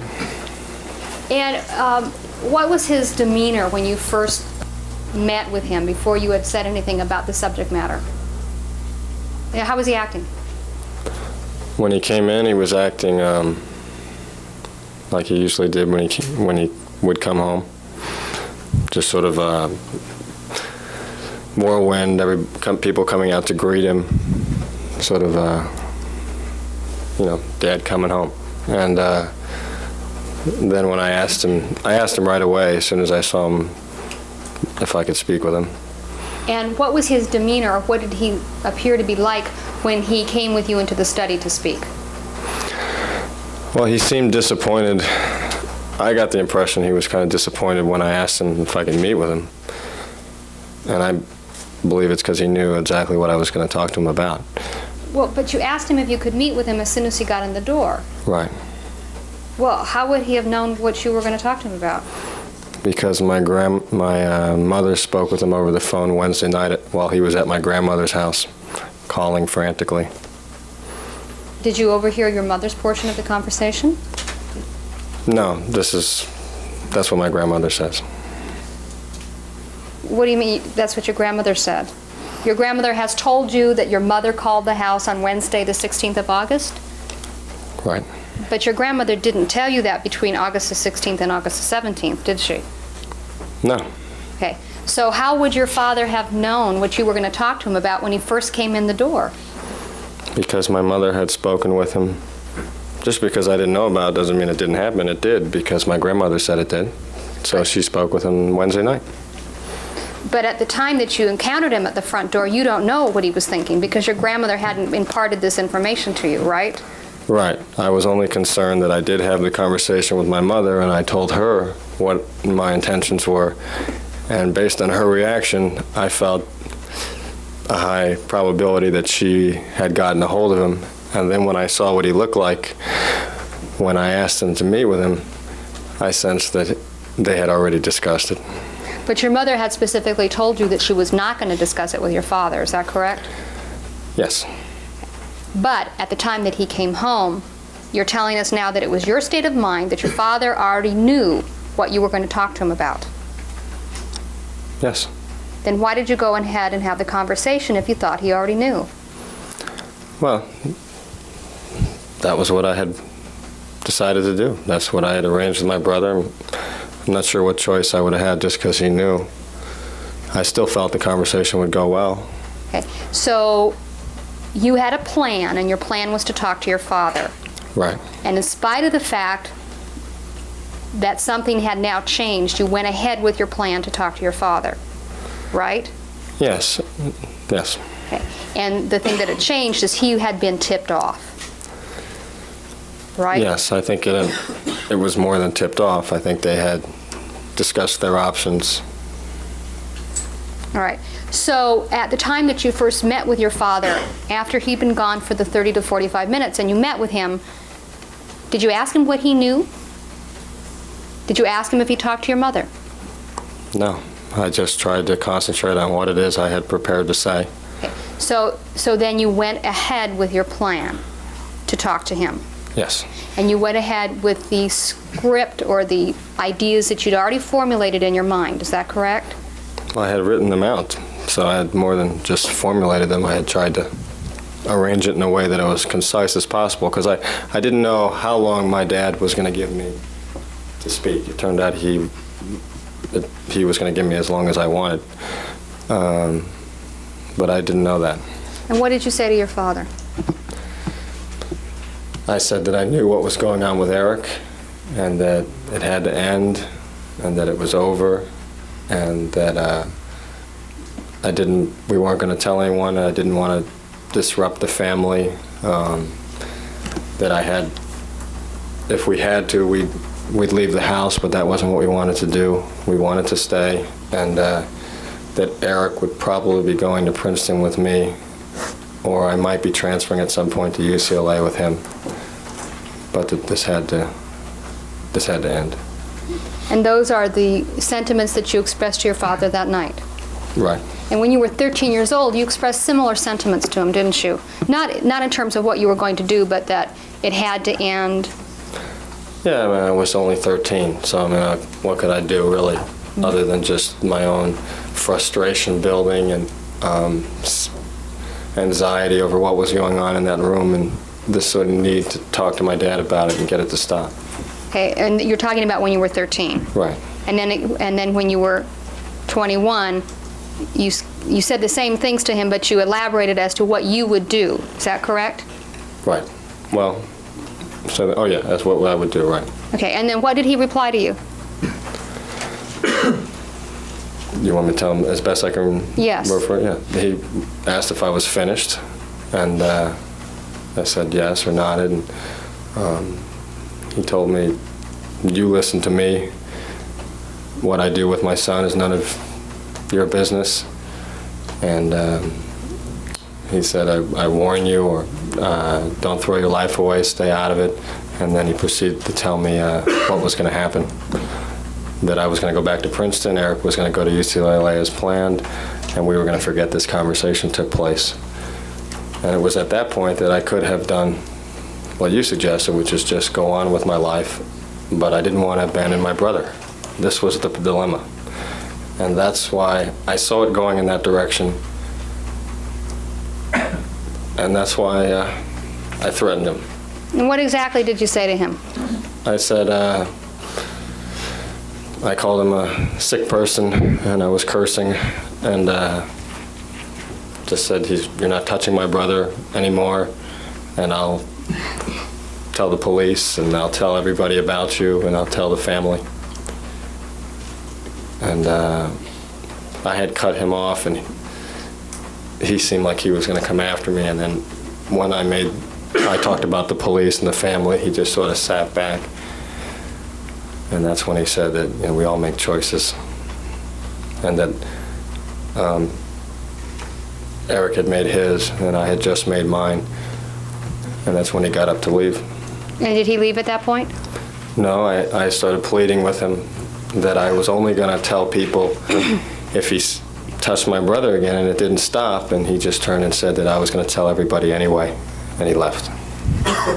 And that was the end of it. Now, I believe you indicated before the break that your mother had power over your father, partly because she had information about him that could destroy him. Yes. And that was your state of mind that night when you spoke to your father. That is, you knew that your mother had this power over your father because of the potential blackmail. Right. Okay. Yeah, we were basically in the same position, sort of. And your father had never killed your mother. Right. Okay. Because this was for political reasons, and, you know, again, I'm sort of assuming, and I'm pretty sure I'm right, but that's what was going on between them. And I don't know what she had over him, if she, in what way that he would acquiesce to the degree that he did was pretty stunning and scary. That, you know, now she essentially had a free rein. She could do what she wanted, and I had always sort of counted on my dad to keep her in check to some degree, and now that wasn't there. And, you know, I didn't know what arrangement they had come to, but they had come to one. I think it's much easier to get rid of my brother and I than my mom, but I really don't know. I believe you indicated that your father had political aspirations and that you were counting on those as a means of having power over him with this secret. In other words, you were counting on your father wanting to maintain his image in threatening him. Yes. Okay. Did you consider that if he killed his sons, that might harm his political career? Well, I didn't even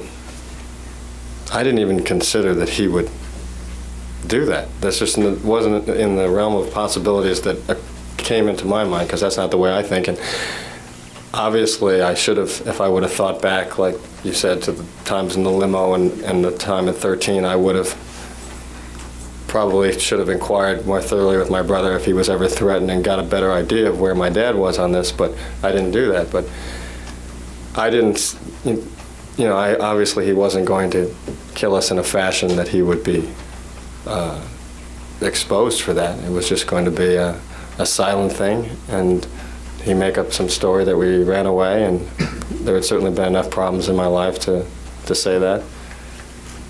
And then, you know, put out a reward or whatever he wanted to do. I felt it was not that hard for him, anyway, of his power. So you thought through very carefully the fact that your father could get rid of you and get away with it. No, that was all I was thinking about for those 3 days, so that's, you know, I thought it over. So you were thinking about murder and how to get away with murder in regards to your father, right? How your father could get away with murdering you and not harm his career. Yeah, I certainly believed he could do that. And exactly how he would do that, I had no idea. Just that he was the, you know, my dad had always come up with answers or solutions to problems that no normal person would ever think of. I don't think, it was, of all the options I thought of how to get the single room when the other kid was in my room, it would have never occurred to me to just move the guy's stuff into the hall when he's not there. You know, these are just the kind of things that only my dad thinks of. At least that's the way I was thinking. And it seems impossible to believe that my dad would choose to get rid of his sons, but that's just the way my dad was. And like you said, my mother is so unpredictable, and the things that were going on with her, this is what we believed. So at what point was it that you decided that your father was going to kill you? Well, I felt that seemed like what he had decided on, that Thursday evening, and I certainly believed that after he had done whatever he had done with my brother, when my brother came home, and then the things my brother told me confirmed that that's what they were going to do. Well, at what point did you decide that your father was going to kill you? Was it during the conversation with him on Thursday night, or was it at some other time? I would say that we certainly believed that Thursday night, but it kept going back and forth. There were times, it was so hard for me to believe, and there was also this, I didn't want to believe it. I was wishing it wasn't true, like I explained to you, that I felt that he loved me. I thought I knew my father, but apparently not because of what had been happening to my brother. I certainly knew my mother's state of mind, and it wouldn't cause her a night's disturbance if to do this. But with regards to my father, I was wrestling with it. And there were nights when I thought it was definitely going to happen, like Thursday night with the fishing trip. And then when nothing happened on the fishing trip, it was extremely confusing for us because we didn't know. I mean, when nothing happened on the fishing trip, we were relieved, and we were kind of like, when is it going to happen? Is it not going to happen? And then my mother makes this statement, and we were sure again. We just didn't know when. It's hard to describe. It was like up and down and up and down. And then it sort of seemed more and more like it was going to happen. And then certainly the events of Sunday, and I got to a point where it suddenly was like sprung on me that it was happening. You just said your mother wouldn't lose a night's sleep over something like this. What did you mean by that? I meant that I felt that my mother did not have a sense of morality and hated me, and had hated me and harbored this great resentment. And I didn't think that getting rid of us, I think, would be like her dream. That's kind of like why I went to her on Wednesday, because I thought she would want to get rid of us. And certainly if my dad was thinking this might be the option for him, I figured my mom would be pushing him. We definitely have to do this. Your sons are going to ruin you. And like I said, she was much more powerful, so it was scary in that regard. Are you saying that you believed at that time that your mother would enter into a conspiracy with your father to kill her own children? Is that what you're saying? Yes, that's what we believe. And that she wouldn't lose a night's sleep over it? My mother, I mean, I shouldn't say that about her, I don't know. But that was what I felt that weekend. I believe you indicated that when it didn't happen on Saturday night, you were confused because you thought that it was going to happen Saturday night, correct? Right. Okay, so let's talk then about Saturday night. Your parents had a pre-planned trip to go shark fishing so your father could learn it for a business purpose, correct? Right. And that trip was planned before this Tuesday, August the 15th fight with your mother where she pulled off your hairpiece, correct? Right, I had heard about it before. Okay. And so I believe you testified on direct examination that when you went there with your parents that you saw the boat captain, and you said something about the boat captain. Do you recall what you testified to, that he looked a little, I don't know your words, but something like suspicious or... I think I said that he looked a little scruffy, but he seemed suspicious. He seemed suspicious. Right, but that weekend, all kinds of things were seeming suspicious to me. And I just, he could have been clean cut and I might have still felt he was suspicious. But certainly the way he was, I just wasn't sure about the guy. Is that the man that came and testified for the prosecution at the beginning of the trial? Right. Mr. Anderson? Yes. And he was the person that you've described as being the captain who looked scruffy. Is that correct? Yes, exactly. Okay. And in addition to Mr. Anderson being on the boat that night, there were two other people, his girlfriend and a deckhand, correct? Right. So was it your state of mind that your father and mother were going to kill you during this boat ride with 3 witnesses?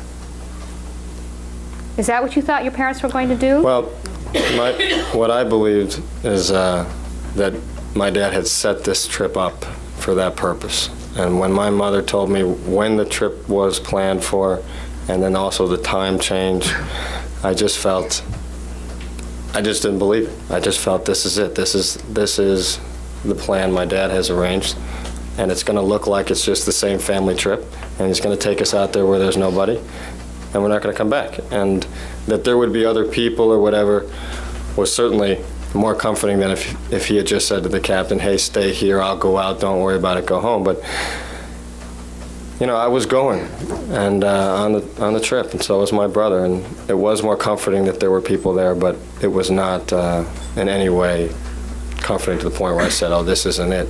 I mean, we stayed to the front of that boat, and we were tense and terrified through the whole trip, and certainly was more relieved when we got back. During the trip, you were talking about killing your parents the next day, weren't you? No. And that's why you and your brother were up separated from your parents. You didn't want them to hear what you were talking about. No. You and your brother knew how to swim. Yes. In fact, we had swimming coaches come in here and talk about your efforts at swimming. You knew how to swim, right? Yes. And you knew there were the 3 people on the boat. Right. And what did you think your father and mother, by the way, your mother was seasick, wasn't she?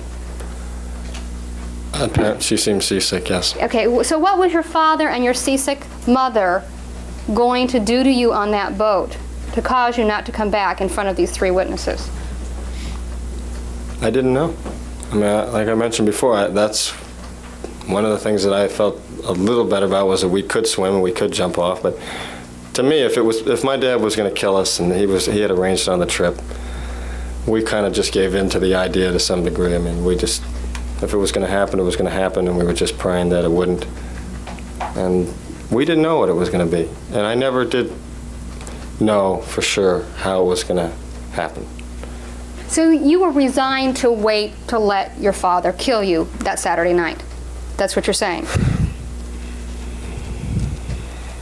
To some degree, we didn't know what else to do. And rather than put myself purposely in a dangerous situation, even more dangerous situation, I just decided to go on the trip, and maybe it wouldn't happen, and just hope it wouldn't. Now, the night of August the 17th, after you had this discussion with your father, which you've indicated to us left you in fear, I believe you testified that you slept in the guest house and your brother slept in the main house. Is that correct? Which night? Thursday night, August the 17th. No, we slept together Thursday night. I was in bed and he was in the couch. Okay. And the reason you slept together was what? Just fear. Just my brother just feeling unprotected and not wanting to go back to the main house. Do you remember telling the police on September the 17th of 1989 that your mother had recently purchased a rifle? Yes. How recently had she purchased the rifle as of August the 20th of 1989? I believe a year before. I'm not positive. And the year before, none of these revelations had been made, correct? About your father and your brother and things like that. Right. That was just my mother's a very dangerous person. They kind of just, that she would go out and buy a rifle. It's just, I mean, she was threatening to poison herself and the rest of us. And she was suicidal for a long period of time, wasn't she? yes. She was very depressed. Right. Now, on Friday night, after you returned from San Diego, I believe you indicated that Eric, your brother, stayed inside of the house and you stayed in the guest house, right? I'm sorry, Friday night? Yes. Right. And that same situation occurred Saturday night as well, is that correct? Yes. Okay. Why, if you thought your father was going to kill both of you, did you leave your brother in the house with your father? Because I didn't want to put us in a more dangerous situation, and I felt, like I said, we weren't positive what was going to happen. We just felt that that this was going to happen. And so my feeling was things like absolutely refusing to go on a fishing trip that my father was insisting that we go on, suspicious behavior like staying in the guest house with me or whatever might bring this to make my parents nervous enough to say, hey, they're going to go to the police, they're going to take off, because I wasn't sure what my dad was thinking. And if hoping that he was sort of saying maybe this will blow over and had decided not to do anything and he was like on the edge, I didn't want to put myself in a position where he was going to say, they're going to go. Look how they're sleeping together in the guest house, they're about to take off. That's what was going through my mind. So we purposely decided, even though Eric didn't want to, that we would stay separated. On Friday morning, August the 18th, your father went to work. Is that correct? Right. Business as usual? I mean, he went to I don't work. know. He didn't stay home and talk to you? I never saw him all day. So I actually thought it was disappointing, and it was also, to me, strange that we had this incredible family crisis and what I perceived to be obvious threats, and then he was just going to work the next day. To me, I was hoping he wouldn't go to work. But if it's correct that you spoke to your father when you were 13 years old and told him you knew about Eric and you never did anything about it then, and then if it's correct that you spoke to your father on August the 17th of 1989 about it, Right. and then you indicated to him before he left the room that you wouldn't tell, right? You backed away from your threats, correct? I wouldn't tell if he left him alone, yes. Okay. And he didn't. That night, he went into his room and tried to do something to him. Well, I believe you indicated that what you were told is that your father was pounding on the door and that Eric was armed at that time with a shotgun. No, that was Saturday night. Oh, all right. So what night was it that your father made an attempt on Eric? Thursday night, he went into the room, and they had had some sort of a fight, and my brother had run apparently out of the room, and that's when he met my mother downstairs, and they had gotten into the argument, and that's when he came up into the guest house, and I had the argument with my mother, and eventually my brother told me what had been said in the fight with his father that he just had, and that's what shocked me so much, was that he had actually gone into my brother's room and done this just shortly after we had this conversation. So it clearly told me he thinks I am going to tell everybody. He doesn't care. I believe you indicated that on Tuesday night when you had this fight with your mother, it was pretty loud. Is that correct? That there was a lot of noise. I'm sorry, what night? Tuesday night when your mother took your hairpiece, it was loud. Is that correct? Right, I'm not sure it wasn't at night, but I believe it was loud, yeah. You had a live-in maid in the house, didn't you? Yes. And she was there from what day to what day? She was there from Monday to Friday or Monday to Saturday? I guess Friday. She went home on Fridays? I believe so. And she lived in your house during the week? Yes, she went home on Fridays, yes. And all of these events that you've talked about, the Tuesday events with your mother, the Wednesday events, and the Thursday night talk with your father, in addition to what you've told us about your father's fight with Eric, the maid was inside of the house at that time. Is that correct? Yes, she was not in the area that I was fighting with my mother, but she may have been back in the maid's quarters where she has TV and a room in there and just a suite. And you remember the neighbors who came in to testify that from many houses away they heard the sounds that night on August the 20th, Right. correct? Yes. Okay. Now, on Friday, August the 18th, that was the day that you and your brother purchased the shotguns. Is that correct? Yes. Okay. And I believe you indicated your brother was playing tennis when you got up. Well, he wasn't playing tennis, but he was practicing his serve, I think. Was Mark Heffernan there that day? No, Mark was there the day before, I believe. So your recollection is that Mark Heffernan was not with your brother on Friday, August the 18th, giving him a tennis lesson. Is that correct? No, he wasn't there Friday for sure. Well, if he showed up, we weren't there, so maybe he showed up. I don't know what he had scheduled. I'm not sure if he was there the day before, but he may have, he has these scheduled lessons, and he may have been there Thursday. But it's And rather than cancel, my brother may have played with him. I'm not sure. But it's definitely your recollection, sitting here today, that Mark Heffernan was not with your brother practicing tennis on Friday, August the 18th. Is that correct? That's my recollection, yes. And I believe you indicated that you told your brother to stop it and that he should take this seriously. Is that correct? Yes, basically what I was saying. But you told us just now that after you'd had your talk with your father, that your father and your brother had this other encounter. Is that correct? Thursday night, Friday morning? Right. And yet your brother was out playing tennis as if nothing was wrong. At least you thought he was playing tennis as if nothing was wrong. No, I thought that he was,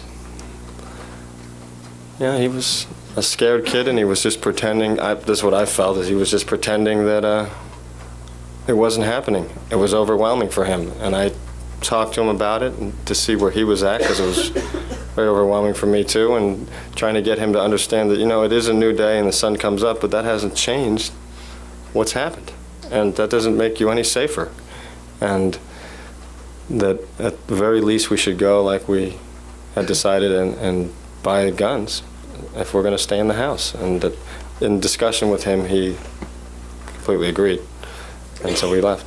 Did your brother know that you were going to speak to your father as a solution to the problems on Thursday night? Yes. Okay, so that was something that he discussed before you actually did it? Yes, we discussed it Tuesday and Wednesday.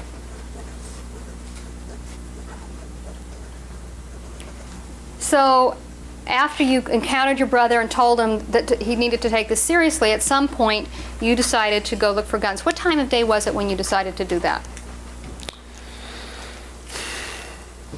I'm not sure, maybe the late morning, something like, somewhere around the middle of the day or the late morning. And it was your intent at that time to go purchase guns, is that correct? Yes, And how were you going to pay for them? with cash. And where did you get the cash? My brother had most of it, and I had some, and we had plenty. I'm not sure the amount we had, but a lot. So it was money that you had on hand, is that correct? Right. How many hundreds of dollars did you and your brother have on hand when you went out to buy the guns? I'm not sure. I believe under $2,000, but I'm not positive. And where did you get the $2,000 from? He had it in his room, and I had thousands of dollars in my room, but I didn't take too much money. I really hadn't thought about it. My brother went up and got it. And that thousands of dollars, that was your parents' money, is that correct? Right. And where did you first go? First we went to the Big Five in Santa Monica, and then eventually we ended up in San Diego at 2 stores down there.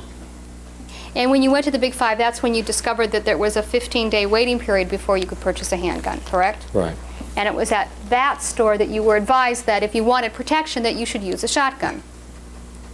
Is that correct? No. Okay, where was it that you learned that information? Which information exactly? That if we wanted a protection, we should use a shotgun as opposed? Yes. I believe the person at the Big Five, the only thing we learned from him was that there was the waiting period, and the only thing you could purchase over the counter were shotguns, rifles, things like that.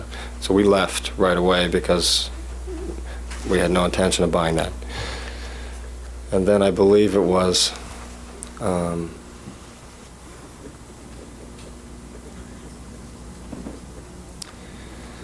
you might be right. I could be wrong. They could have mentioned, it could have been whoever was at the Big Five that mentioned that shotguns would be better for protection, or most people use shotguns anyway or something, when he thought we were going to not purchase anything. I'm not sure. It might have been the older guy at the other store in San Diego too. After you determined that you couldn't buy handguns in Santa Monica, where did you and your brother go? We just went driving, and that's when we had the conversation you referred to about the details coming out. All right, and when you were driving, who was driving, by the way? I was driving. And what car were you in? Eric's. Was that the Ford Escort? Yes. Now, I believe it's your testimony that you had lost your California driver's license, not lost it, but that you had returned it to the Department of Motor Vehicles for suspension. Is that correct? Right. So were you driving on your New Jersey license?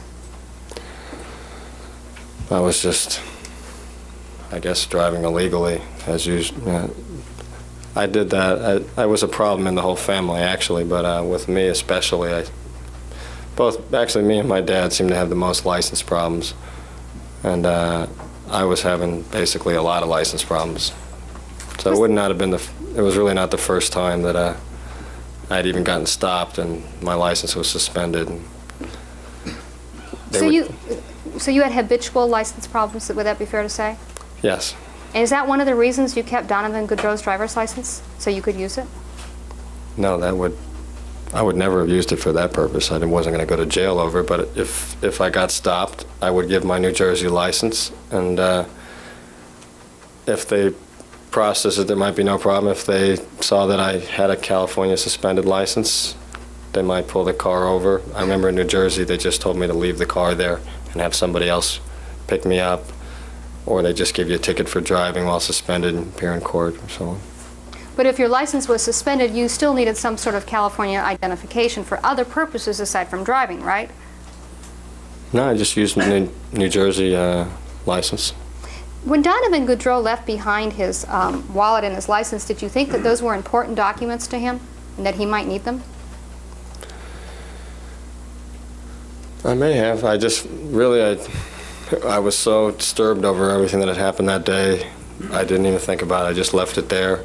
I didn't know where he was. I knew that he had family problems, and that was my understanding of why he left California, so I wasn't just going to mail his license home. So I just left it there. What attempts did you make to return Donovan's license to him? I didn't make any. And I take it that at some point you decided to give that license to your brother for his use. Is that correct? After my Terry gave it to me, I just gave it to my brother. Was that in Princeton that you gave it to him, or was it out in California that you gave him Donovan's driver's license? In Princeton. Now, at the time that you were driving and you were going towards San Diego, was this on the San Diego freeway? I guess so. I think it's the 5 or whichever one goes all the way down there. But you started out, if you were coming from Santa Monica, you started out on the 405 freeway on that Friday afternoon. Is that correct? I'm really not too good with the streets out here, but I believe that would be correct. And then would it be your testimony that you just sort of were driving and all of a sudden you found yourself in San Diego? No, I knew the way. I mean, I had gone there many times for tournaments, to visit a cousin that used to go to San Diego State, to go to the Black's Beach there just to hang out or whatever. So I'd been there. I'd been to Tijuana once. So you knew your way? I knew basically the La Jolla. Once I got into La Jolla, I could find my way to the beach, and I sort of knew where San Diego State was, but I really didn't know San Diego like I knew Los Angeles. During the time that your family was living in Beverly Hills, had you ever been to a sporting goods store for your tennis, to buy tennis clothes or rackets or anything like that? Yes. And you didn't need to go to San Diego to do that, did you? No. In fact, Detective Zoller testified that there were approximately 100 gun stores that sold shotguns within a 10-mile radius of your family's home. Do you remember that? Right. We didn't go to San Diego for any particular reason. It was just that we were driving there because we weren't sure what to do since we couldn't buy handguns. And it was really just being down there and having heard what my brother had told me on the way, and then suddenly this sort of heightened wanting to get the shotguns, at least it would be good for night and so on, just to get something to feel better. This is why I bought them down there. You bought them down there so you'd feel better? No, I bought them down there because I happened to be there when I was having this conversation with Eric. I could have just easily bought them at Big Five, I guess. And there was no attempt on your part to hide the fact that you were buying shotguns, right? No. It was all open and above board. Right. Well, other than we were using Donovan's license because I didn't have my own. Now, you really cared about Donovan, didn't you? Yes. And you knew when you bought the shotguns that at some point you might have to use them, right? Yes. You bought ammunition. In other words, you weren't going to threaten your father with an unloaded gun. You bought ammunition. Right. Okay. And so you made a decision to use the driver's license of your dearest friend Right. to purchase a gun that you knew you might have to use to kill, right?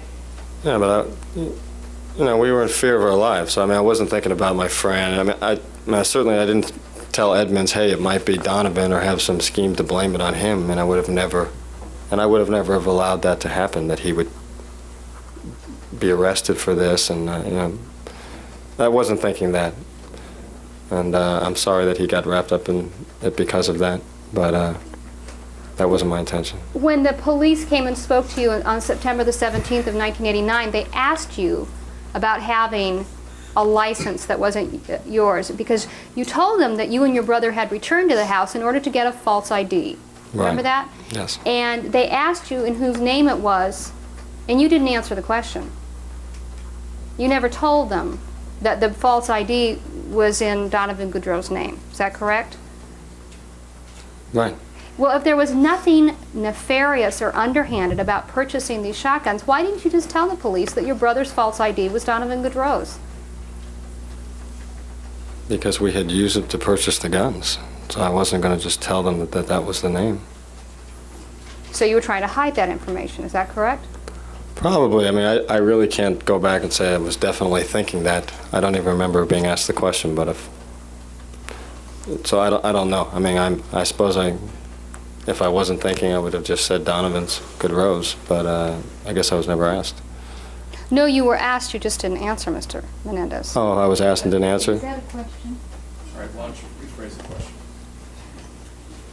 Well, we'll get to that. Mr. Menendez, when you were driving to San Diego, did you notice that it was rush hour on a Friday afternoon in the summer and there was lots of traffic? I wasn't driving when it was rush hour. Well, when did you get to San Diego? We left in like the late morning or the middle of the day at some point, and we came back in the evening. Well,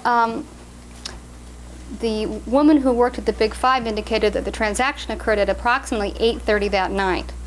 Okay, so why don't you tell me then, what time did you leave Los Angeles, what time did you arrive in San Diego, and what did you do until the hour of 8:30?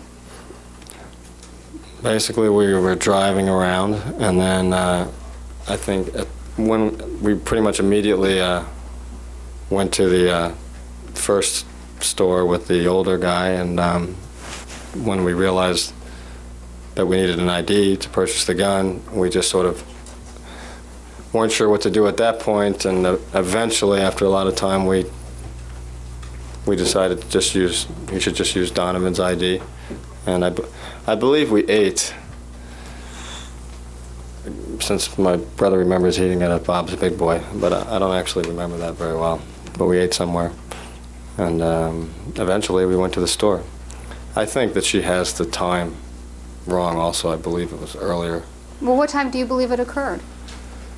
The purchasing at the Big Five, I think it was like around 5 or 6 o'clock, somewhere there, because I don't think we got home that late.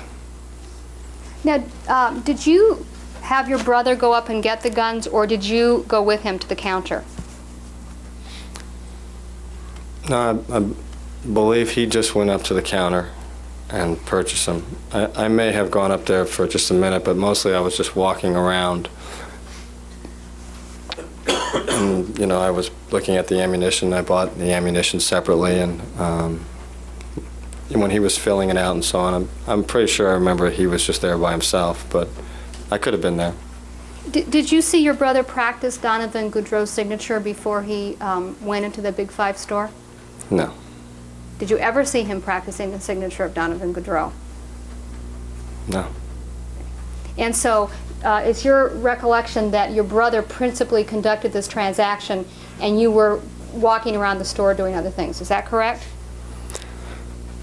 At some point I was walking around the store because I did buy the ammunition, but I might have been there, certainly asking her about the shotguns, and I don't recall exactly. Do you remember Mrs. Geyer's testimony that the person who bought the guns that night came in, said, "I want 2 of those." She said, "Do you want to see them?" The person said no, and that was essentially the transaction except for the paperwork. Do you remember her testimony as to that? Yes. Okay. Now, did you and your brother discuss the purchase of a specific kind of shotgun before you got to the Big Five store in San Diego? No. So you didn't discuss that you wanted to buy a Mossberg versus another kind? No, we just wanted to buy whatever was the one that people bought.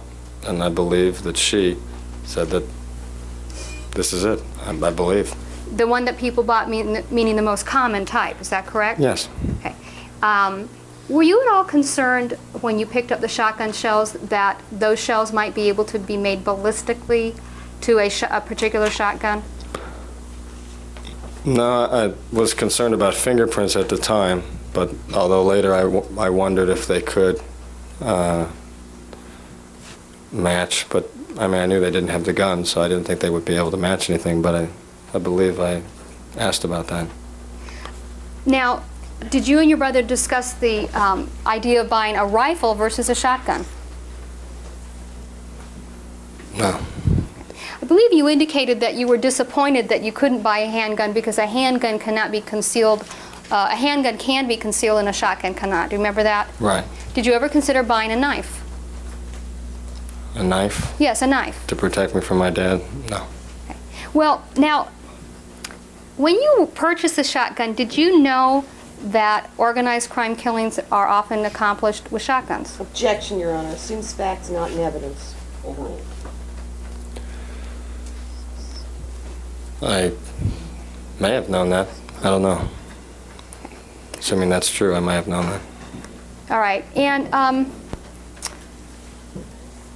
when you talked to the police the night of the murders, you told them about your father's connections with seedy people, correct? Right, but I did not want them to go in the mafia direction. I didn't suggest that. I went out of my way to make sure that he knew how I felt about that, Mr. Zoller, and expressed a lot of concern about the fact that the press was saying that. And in the same conversation where I told him it wasn't the mafia, I was telling him why I had the bodyguard. So it wasn't like I had the bodyguards to pretend it was the mafia or any of those things that are being suggested. I was just genuinely concerned about the fact that this was out there and they might think I'm cooperating with the police. So that really wasn't it. That wasn't in my mind when I was talking to the officers. Well, I'm talking about when you talked to Sergeant Edmonds the night that your parents were murdered. Right. I'm not talking about a month. I'm going to object to counsel's repeated use of the word murder as a conclusion. All right, why don't you rephrase the question? I'm talking about the night that your parents died, Mr. Menendez. Right. You offered up to Sergeant Edmonds the idea, not that it was a robbery, not that you didn't know who did it, but that it probably was related, not that it, and you also dismissed the idea that it had anything to do with your mother, but that it had to do with, it would have to have had to do with your father's business and the seedy people that he had negotiated with, correct? Right. And at the time that you talked to Sergeant Edmonds, you knew that Morris Levy and Noel Bloom were two people that your father had done business with who were reputed to be organized crime figures, correct?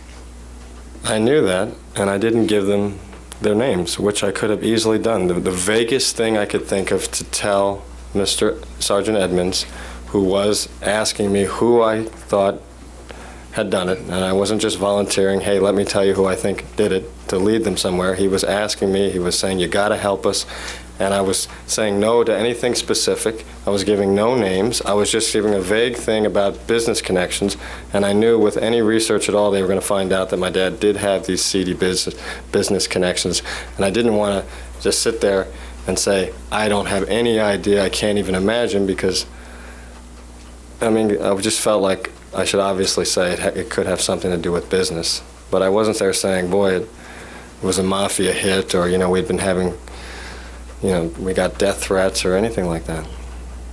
I mean, that wasn't happening.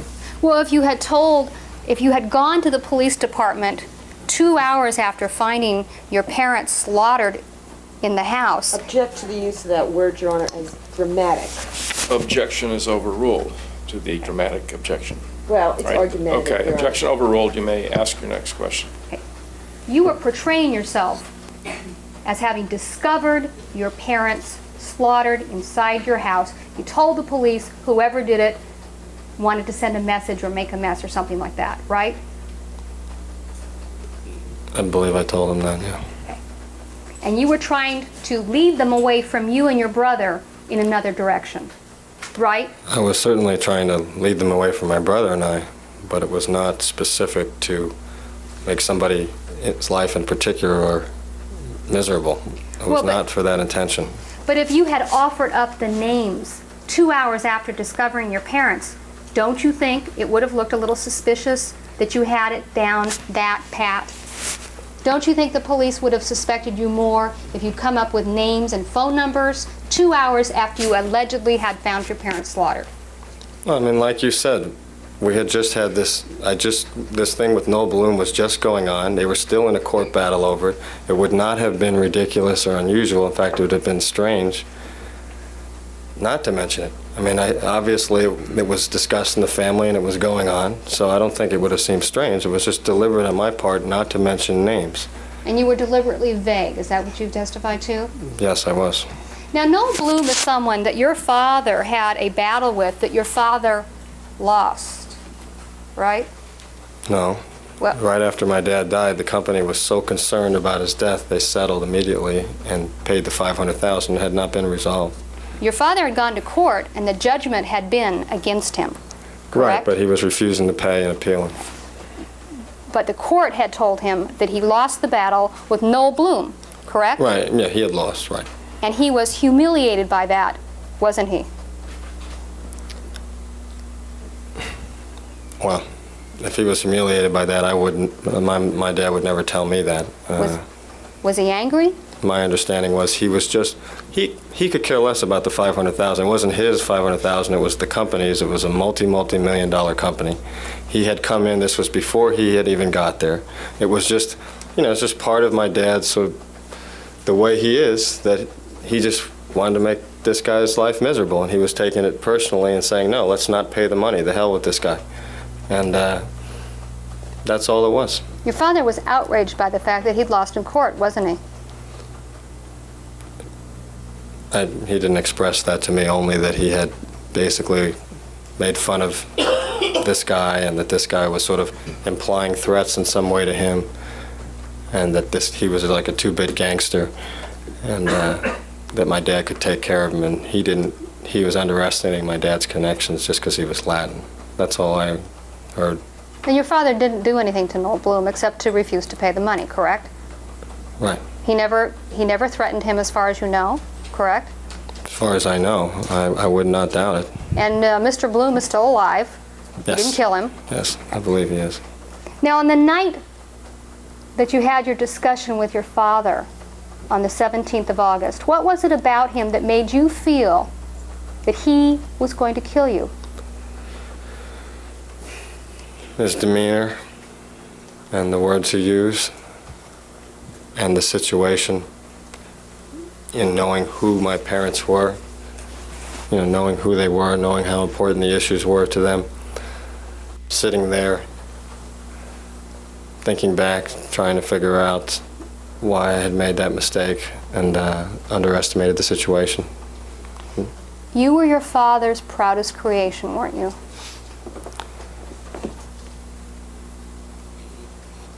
Yeah, I guess so. You were his heir. Right. You were his namesake. Well, I really wasn't his heir at that point, but I believe that I would have been back in eventually and been his heir, yes. You were his namesake. Yes. You were a Menendez, right? Right. And you really believed your father was going to destroy you. Yes, ma'am. Your Honor, I'm not going to finish today. Can we break for the afternoon? All right, we'll take our recess. We'll resume tomorrow. We'll have the jury come in at 9:30, both juries. We have some matters that lawyers want to discuss with me at 9 o'clock. So the